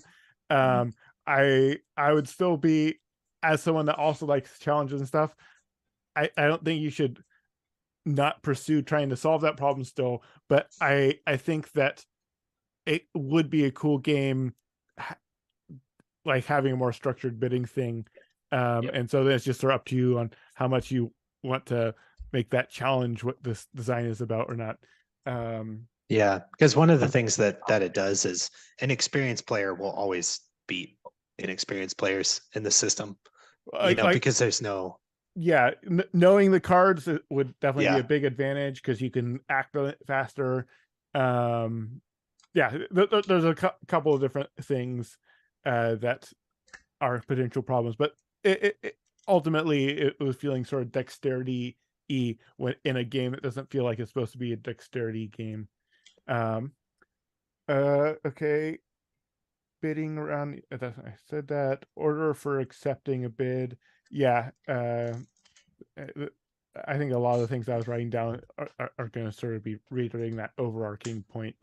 When are bids placed? What happens when a new card comes out? Oh, I mean, this is still just sort of tying into it. So we put out some number of things. When one is accepted, a card goes off, a new one comes on. If I want it, if my 2 is already out here and I wanted my 2 to be on this new card, do I just like move it immediately? And then is there like a timing window, or someone like, I accept that one and they're like, oh wait, no, actually I want to move over to this one. I guess this is just coming back to the same thing. Just if there was a little bit more structure, I think these problems wouldn't really exist. But as it is, like figuring out how flipping over a new card and figuring out how we can start doing stuff with that new card, or are we still doing stuff with the old cards? I don't know. I'm a little bit just rambling there, but that I just feels like it needs a little bit more structure. Spy seems not enticing at all to take for the non-spy player. Hey, there you go. It was sort of what Jack was saying. Like, my faction wanted you guys to have a bunch of spies to do well. I was able to do decently with it, but that was like 100%. Well, there was two things that caused that to happen. One, there was a crazy run of spies all in a row at that one point. Yeah. And two, most of the players at the table didn't know how this card worked and didn't know that what I was doing, and so they were just like, okay, yeah, sure, take the bad card that no one wants, and didn't realize that, oh, me having a bunch of bad cards, let me give them to other players. If they knew this card existed, that would never happen, and so there would be like almost no spies in the game, and my champion would feel really bad. I get really Go excited ahead. about the spies, so I'm definitely going to be working on that. Yeah, and the biggest thing with those spies is having to be the one that pays the heavy cost before anyone else does makes it like no one wants to do that. Like I don't want to do that when it's given to me, but I can choose not to pay that cost just by not buying the card. Like the fact that in order to be able to give it to someone, you also have to pay this heavy cost that, it's like the same cost for me as it is for the person that I'm giving it to.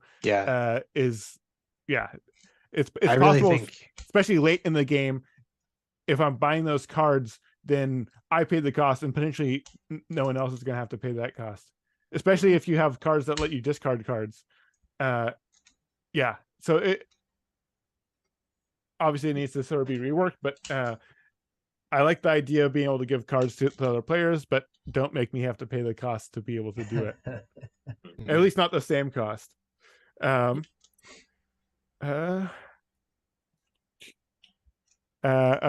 this is just, I mean, this is a quick implementation. You shouldn't have to assume the gender of characters. That's just probably not a good idea. Like you could have like with your was it your champion that did that? The Amazonian. Yeah, no, I said early on that I've got one that's based on artwork. But like like icons or something would be fine. When you're like, you don't want to assume people's gender based on appearance. Okay. Spy Billy had very lucky. Yep. Players lost throne, had no reason to defend. Oh yeah, and this is again just a little bit tied into this. The fortifications I had didn't mean anything after I was dead. Not the end of the world. The cards that you start with that give you those fortifications, their back half let me destroy other things, but there are cards that give you fortifications that their back half does nothing if you're dead, and so it's just a card that does nothing, which it's not the end of the world to have cards that just do nothing, but it would be nice if they could do like this one, for example. Like, would be great once you're dead, this does nothing. Yeah, it would be great to be able to, like destroy those cards for resources or, trade to draw or something like that. But that was that. My spy cards. Follow.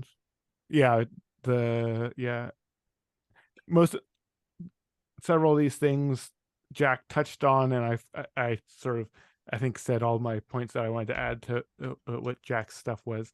But yeah, overall, I do like deck builder games in general. I think the bidding is really cool and interesting. I just wanted more structure there so that I felt like I could be more strategic. The way that I played this game, I was definitely playing it to like what can I find that it sort of breaks the game. I wasn't like being super strategic and reading every single card and being super thoughtful with each of my moves. I was at the beginning, I was just like, okay, what if I just play all damage cards and just sort of ignore getting new cards? And then after it was apparent that I was going to die first, I was like, okay, now I'm going to just just buy cards. Buy Or cards. actually, no, specifically not buy cards. I was just gonna get as much money as I can, not buy cards, and just have it go right into my bank. Yeah. And I that wasn't super compelling or interesting gameplay from my seat, but I was also trying to do things that were trying to break the game. And so yeah, again, I don't know how much of a problem this would be if the bidding structure had more problem, but end of the day, I like that seed in the center, which is the bidding card acquisition thing for a deck builder. Yep. Cool. Thank you. Thank you. I really like it. Yeah, there are some timing issues for sure. Like everybody pointed out, there are some things you can do about that, but just the overall balance of the two kinds of fortifications and how those affect people's desire or willingness or capacity to attack you, and like the percentage of the total card set that is dedicated to that type of strategy versus other kinds of strategies. Just like I really, really, really, really, really like where this design is at, from a intention standpoint. Like I think you hit the nail on the head with the fortifications. Having more than that would have been too much mental overhead, but having two of them was like just perfect. There was a few cards that interacted with that. And then you had this other strategy, and there was a few cards that interacted with that, and you had this, and there was other cards that interacted with that. Just like your strategic variety, I think was right on the nose, as far as the card set goes. Another point on that I didn't say is the combat was so easy to resolve. I really appreciated that. Yeah. Let me go down my list. Last hit. 2 phase gold equals VP. Okay. Gold versus BV.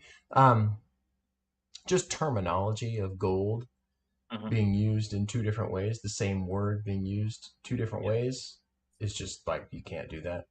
You have to like call one of them something different. It doesn't really matter what it is. You just can't call two different resources the same name.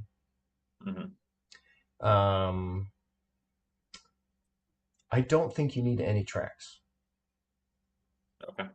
I think when you are laying out your cards,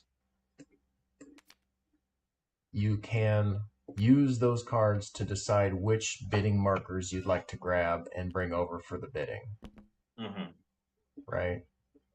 Oh, great. I got 2 farmers. I'm going to grab a 2 and 2 1s. All right. Is that a 4? Is that a 1? That's what I've got for my bidding round. Right? You make your little pile of bid markers, and like you could still add them together on a card, like, so it's not like hamstringing you in that way. But I think the need for the track is just totally obviated. I don't think you need it. I think it's way more complex in this kind of like high-paced bidding scenario to also be moving that track marker down when somebody's doing a thing, because there's enough other little triggers happening where you have to, you're giving the bid, and then that person's getting money, and then the thing's coming. Like, you don't need to mess with that track also. Just use your cards to acquire the bid markers for the turn. The value, with the value breakdown that you want.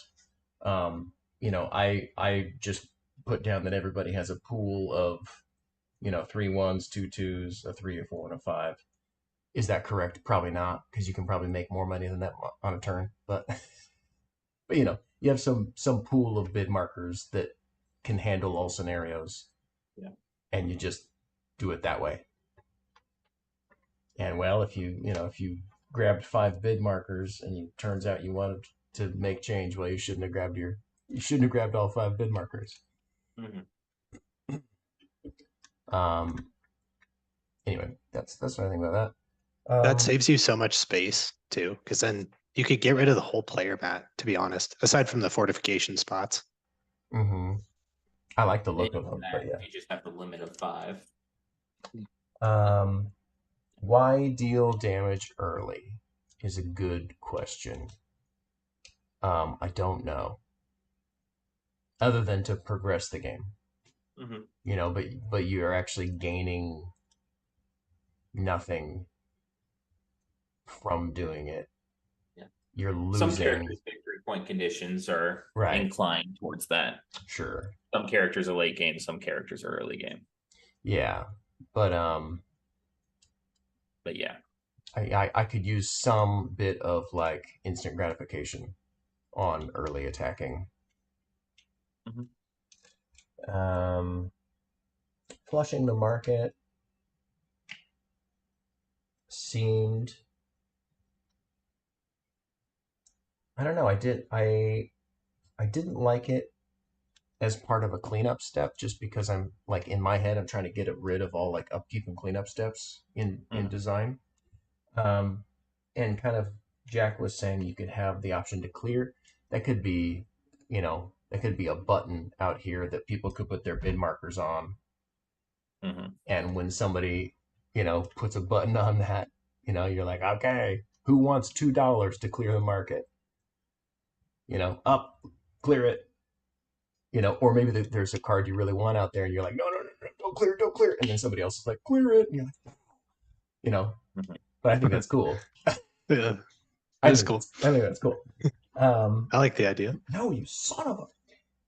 It's another tension too, because it's not like, next round we'll all have good cards. It's like, oh man, we're stuck with this stuff. You gotta. Right. Somebody's got to give up some points to clear it. Yeah. So as far as turn orders and stuff, you have some phases that are turn ordered and some phases that are not turn ordered, and that was a weird juxtaposition.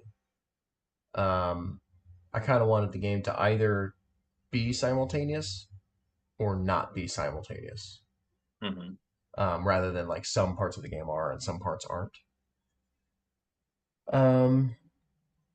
Spies.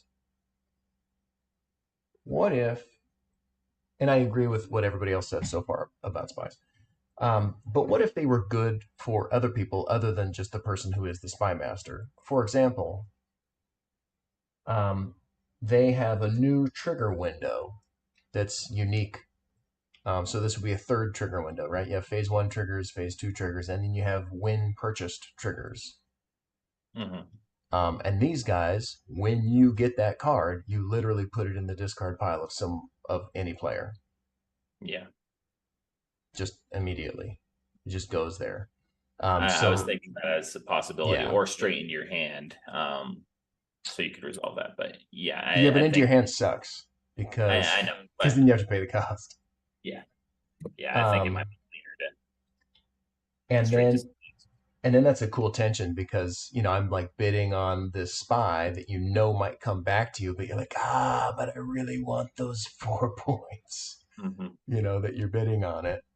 I think that adds to the tension. It does add a triggering window, which is not the direction I like to go. But you only have, well, actually that's not true. You don't only have 2 right now. You have 2 main ones plus a bunch of other weird ones, which I would suggest collating all those into a certain triggering window, like the elephant. And like you have some other cards that have other trigger windows that are kind of mushy. Like what if 2 players play the elephant? Who gets to pick first during a simultaneous round? Yeah. The person who reached and grabbed it first? Is it jungle speed? I don't know. Depends on what you want. But there are some window timing issues in the current card set as written. The elephant being the only one that really sticks out to me right now. Or the sellsword, if 2 players play a sellsword from their hand and kill each other at the same time. Right. Or they're both trying to kill the same player. Who gets that kill? Yeah. So there's some cards in there that need some timing massaging. And collating those into the same triggering windows that function in the same way it would be great, so that you never have more than like 3 or 4 ways that cards can resolve. Mm-hmm. The fewer the I better. like on Evan's point about the spy triggering when on purchase. Mm-hmm. That wouldn't necessarily require you to even change the spy master initially. You might want to in additional tests, but I think you could leave the spy master as is, but the purchasing piece allows people to distribute them to other decks, and then the spy master is doing his work without actually having to do anything, because people are incentivized to pick up those spies and place them in other people's decks. So it's kind of cool. Yeah. And he's really incentivized to like go cheap on those too. Mhm. Not even worrying about if they hit his deck. So, Yeah. I like that. Just get the thrones, you win, is what I wrote down. If you kill somebody, take their throne, Okay. regardless of how many hit points you have left. Like I just I think the turnaround time on flipping your strategy as currently exists isn't really a super viable thing. Mm-hmm. To totally change up the deck that you've created thus far. If you are going deep on a strategy and that strategic pathway kind of stops being viable, then that's just like, well, okay, guess maybe I'll try a different one next round or next game and see what happens. So I would be very hesitant to cut off those pathways via making combat no longer a good option for players that have had their thrones taken.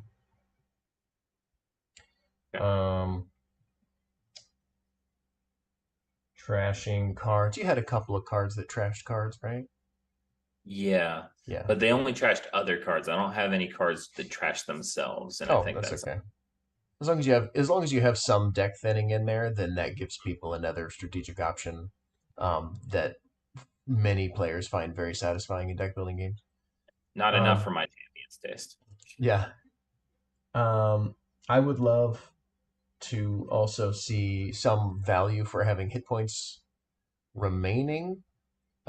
If people do, if I don't end up, like if you do change the rules where I don't end up with all of the 45 points in thrones, let me get 16 points in remaining hit points. You know what I mean? Just like whatever remaining hit points players have at the end of the game. Once all the thrones are taken, whoever took them have them, but you get bonus points for your hit points left over, something like that.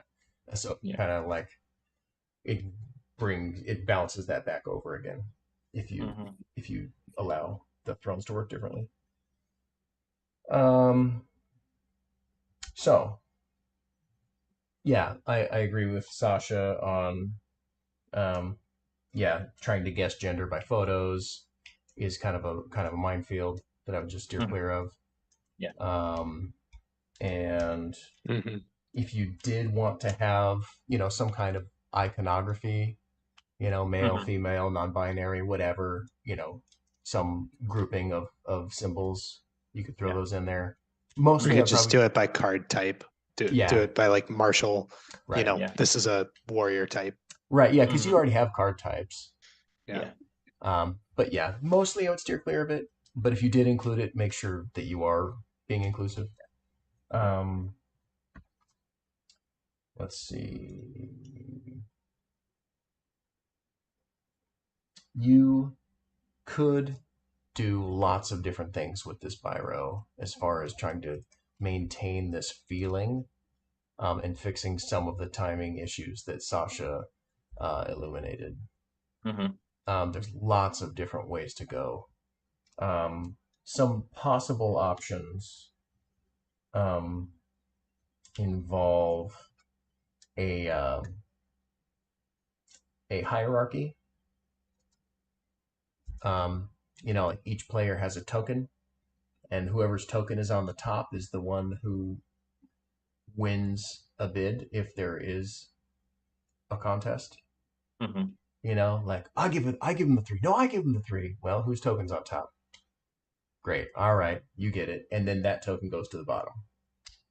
Right. So every time you win a bid, contest, you move your token to the bottom. It Yeah. gives you some sort of structure That's good. without having to add a whole lot to it. So that's a little pepper that you could have in your back pocket if that ends up working out with whatever choices you end up making. If you wanted to get even more structure, obviously you could just be like, all right, everybody, we're bidding on this card. Can I get one? Can I get one? Can I get two? And then you're bidding on this card. You could just go down the line. But it just depends on how structured you want to get or not get. I think at the end of the day, some sort of bid resolution tier system where it's up to you if you want to resolve that bid for one right now and drop to the bottom of the tier order, or if you want to wait on that. I don't know. There is a potential to open up some extra interesting stuff in there as long as it's not too fiddly and annoying and taking away from simultaneous feel if you're trying to maintain that. Mhm. I don't know. There might be something in there that's useful. What else? Yeah, I think just gameplay and like the different differential strategies and stuff. I think this is great, man. Yeah. I Yeah. think it's great. I loved that I went for the fortifications and then nobody attacked me. I was like, that was my strategy. I did that. It worked. I also thought the fortifications was really elegant. Like it's just I like that they were double-sided cards. Yeah. I like that there were limited spots. I like that pushed me to consider like, oh, who do I attack? Who can I attack?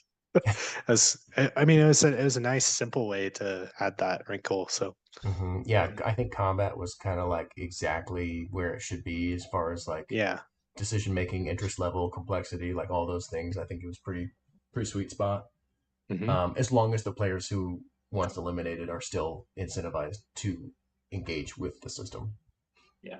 But yeah, I mean, maybe that's the step you can take is because the way combat resolved was so smooth. I mean, maybe you could implement some of that into your auction piece where it's like the player with the most gold bids first, and then that player also has priority on matching bids. Something like that.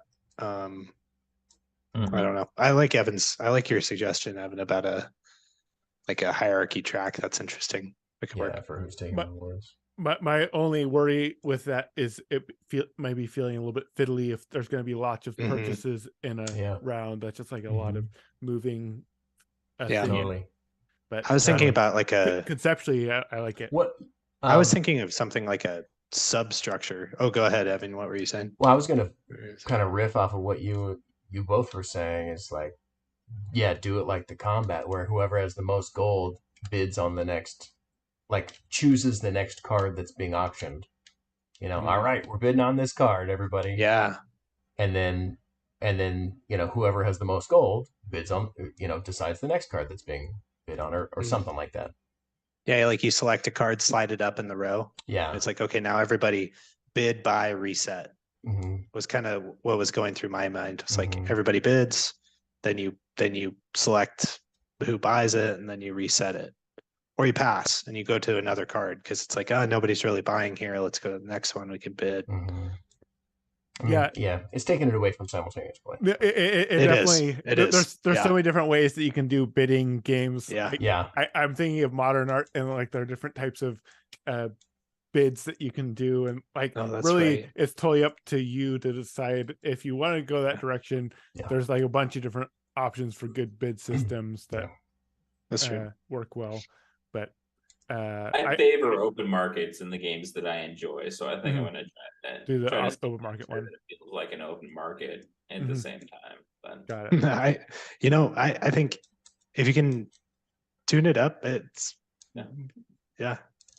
Or if the playtime is short enough, right, and it's simultaneous, it's like, oh, it's kind of a chaotic. Maybe you design your art around it a little bit or something, but I don't know. I'd like it to be less chaotic than it was tonight. I think that was a possibility. So you get these 4.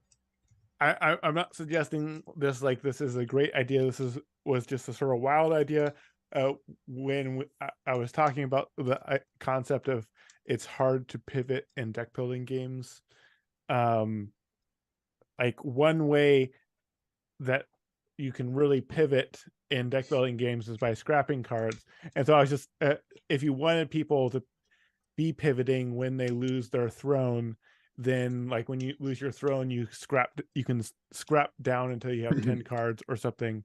Or if you want them to actually be able to pivot, that is extreme, and that might be exploitable in some way. But yeah, I was just thinking that a wild idea that could be interesting for giving the people the option to pivot when a specific thing happens. But yeah, anyways. That's kind of interesting. Like reset your deck. Yeah, but you can reset. You don't have to like get rid of all the good cards that you got. You can get rid of some of your bad starting cards, but it's like super hone it. Yeah, like obviously that's exploitable, but then it would cause a negative to taking someone's throne, or a potential like, yeah, I don't know, wild idea. Yeah, just wanted to share it because I thought it. That's kind of a cool idea, though. Yeah, it is. I still want the simultaneous bidding to work, but there are a few things to clean up in order for it to work well.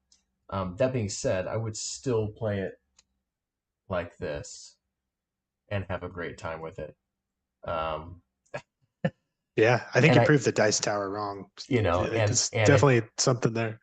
If you even something like, if the player paying out the bid literally has to collect the card, the bid, and the money and hand it to the player who's winning it, or or something, because then that's a physical activity that you have to do that's happening, and you grabbed the card with the bid chip on top, so obviously you're the one who has it. I don't know. It might still be massageable. And to that point, I don't know how many of you guys have played Bonanza, but Bonanza is a game where there is like this sort of live auction thing going on. Oh yeah. Where it's just verbal.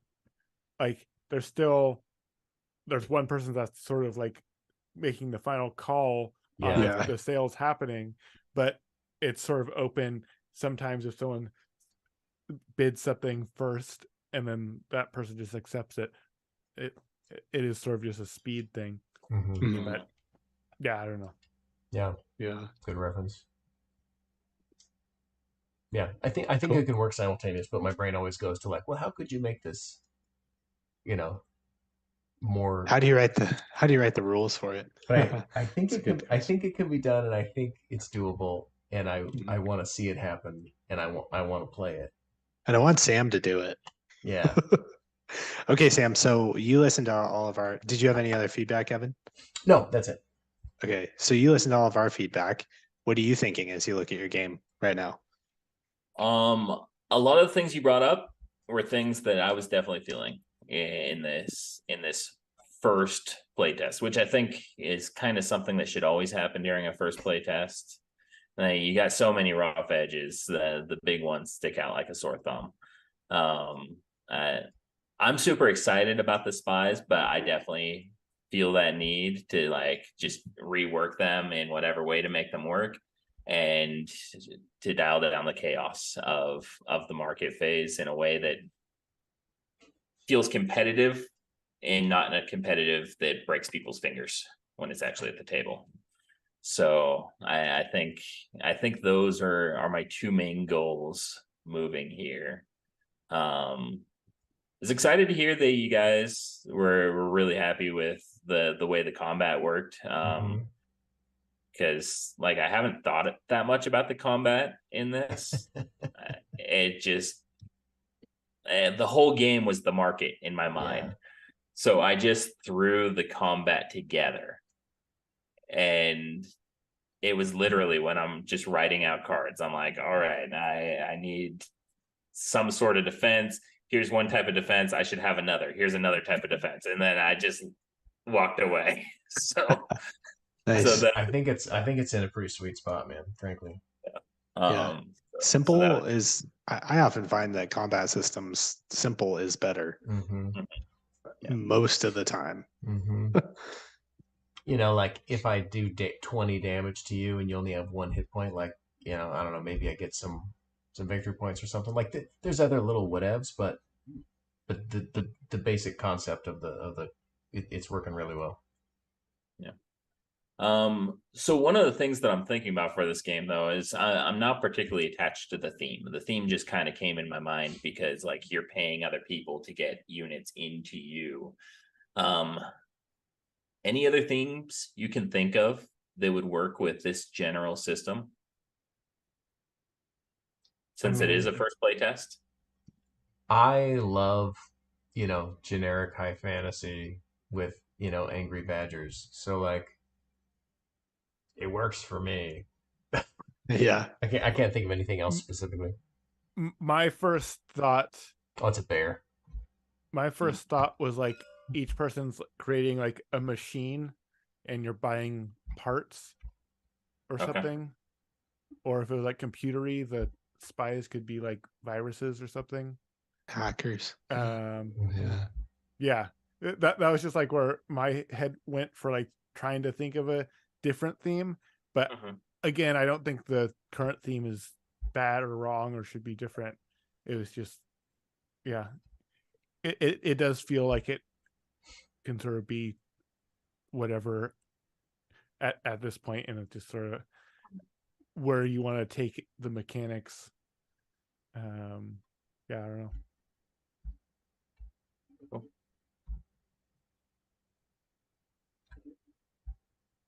know. I'll give that some thought, Sam. I have nothing for you right now. Yeah, in terms of theme. I'm like, sorry. Yeah, Pigeons. You should do pigeons. Pigeons. Yeah. There's a Have you considered? There's a run on bird games right now. Have you considered a Dovecot? It's worked well for Sasha. Yeah, I mean, I'm a sucker for high fantasy or sci-fi. So those both sound good to me, but a lot of people think those are totally played out. You should do something weird and different. They should all be badgers. I don't know. Oh yeah, badger party.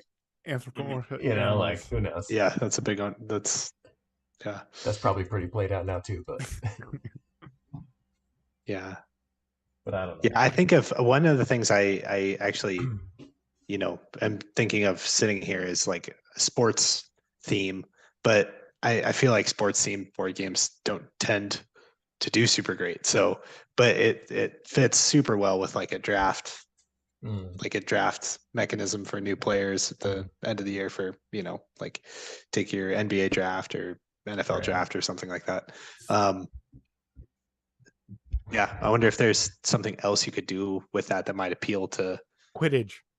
Yeah. Ooh, sports and fantasy. There you go. Oh, Boom. get the IP, Sam. That'd be worth a little bit. Man, you slap Harry Potter on this thing, and you've got a winner. Yeah, it's something I'll never do though. It's time for the Quidditch match. Nice. Cool. Well, Sam, how can people connect with you if they want to help with this game? Right now, this game, I'm just floating around looking for playtesters. So Samuel Barmettler on Facebook.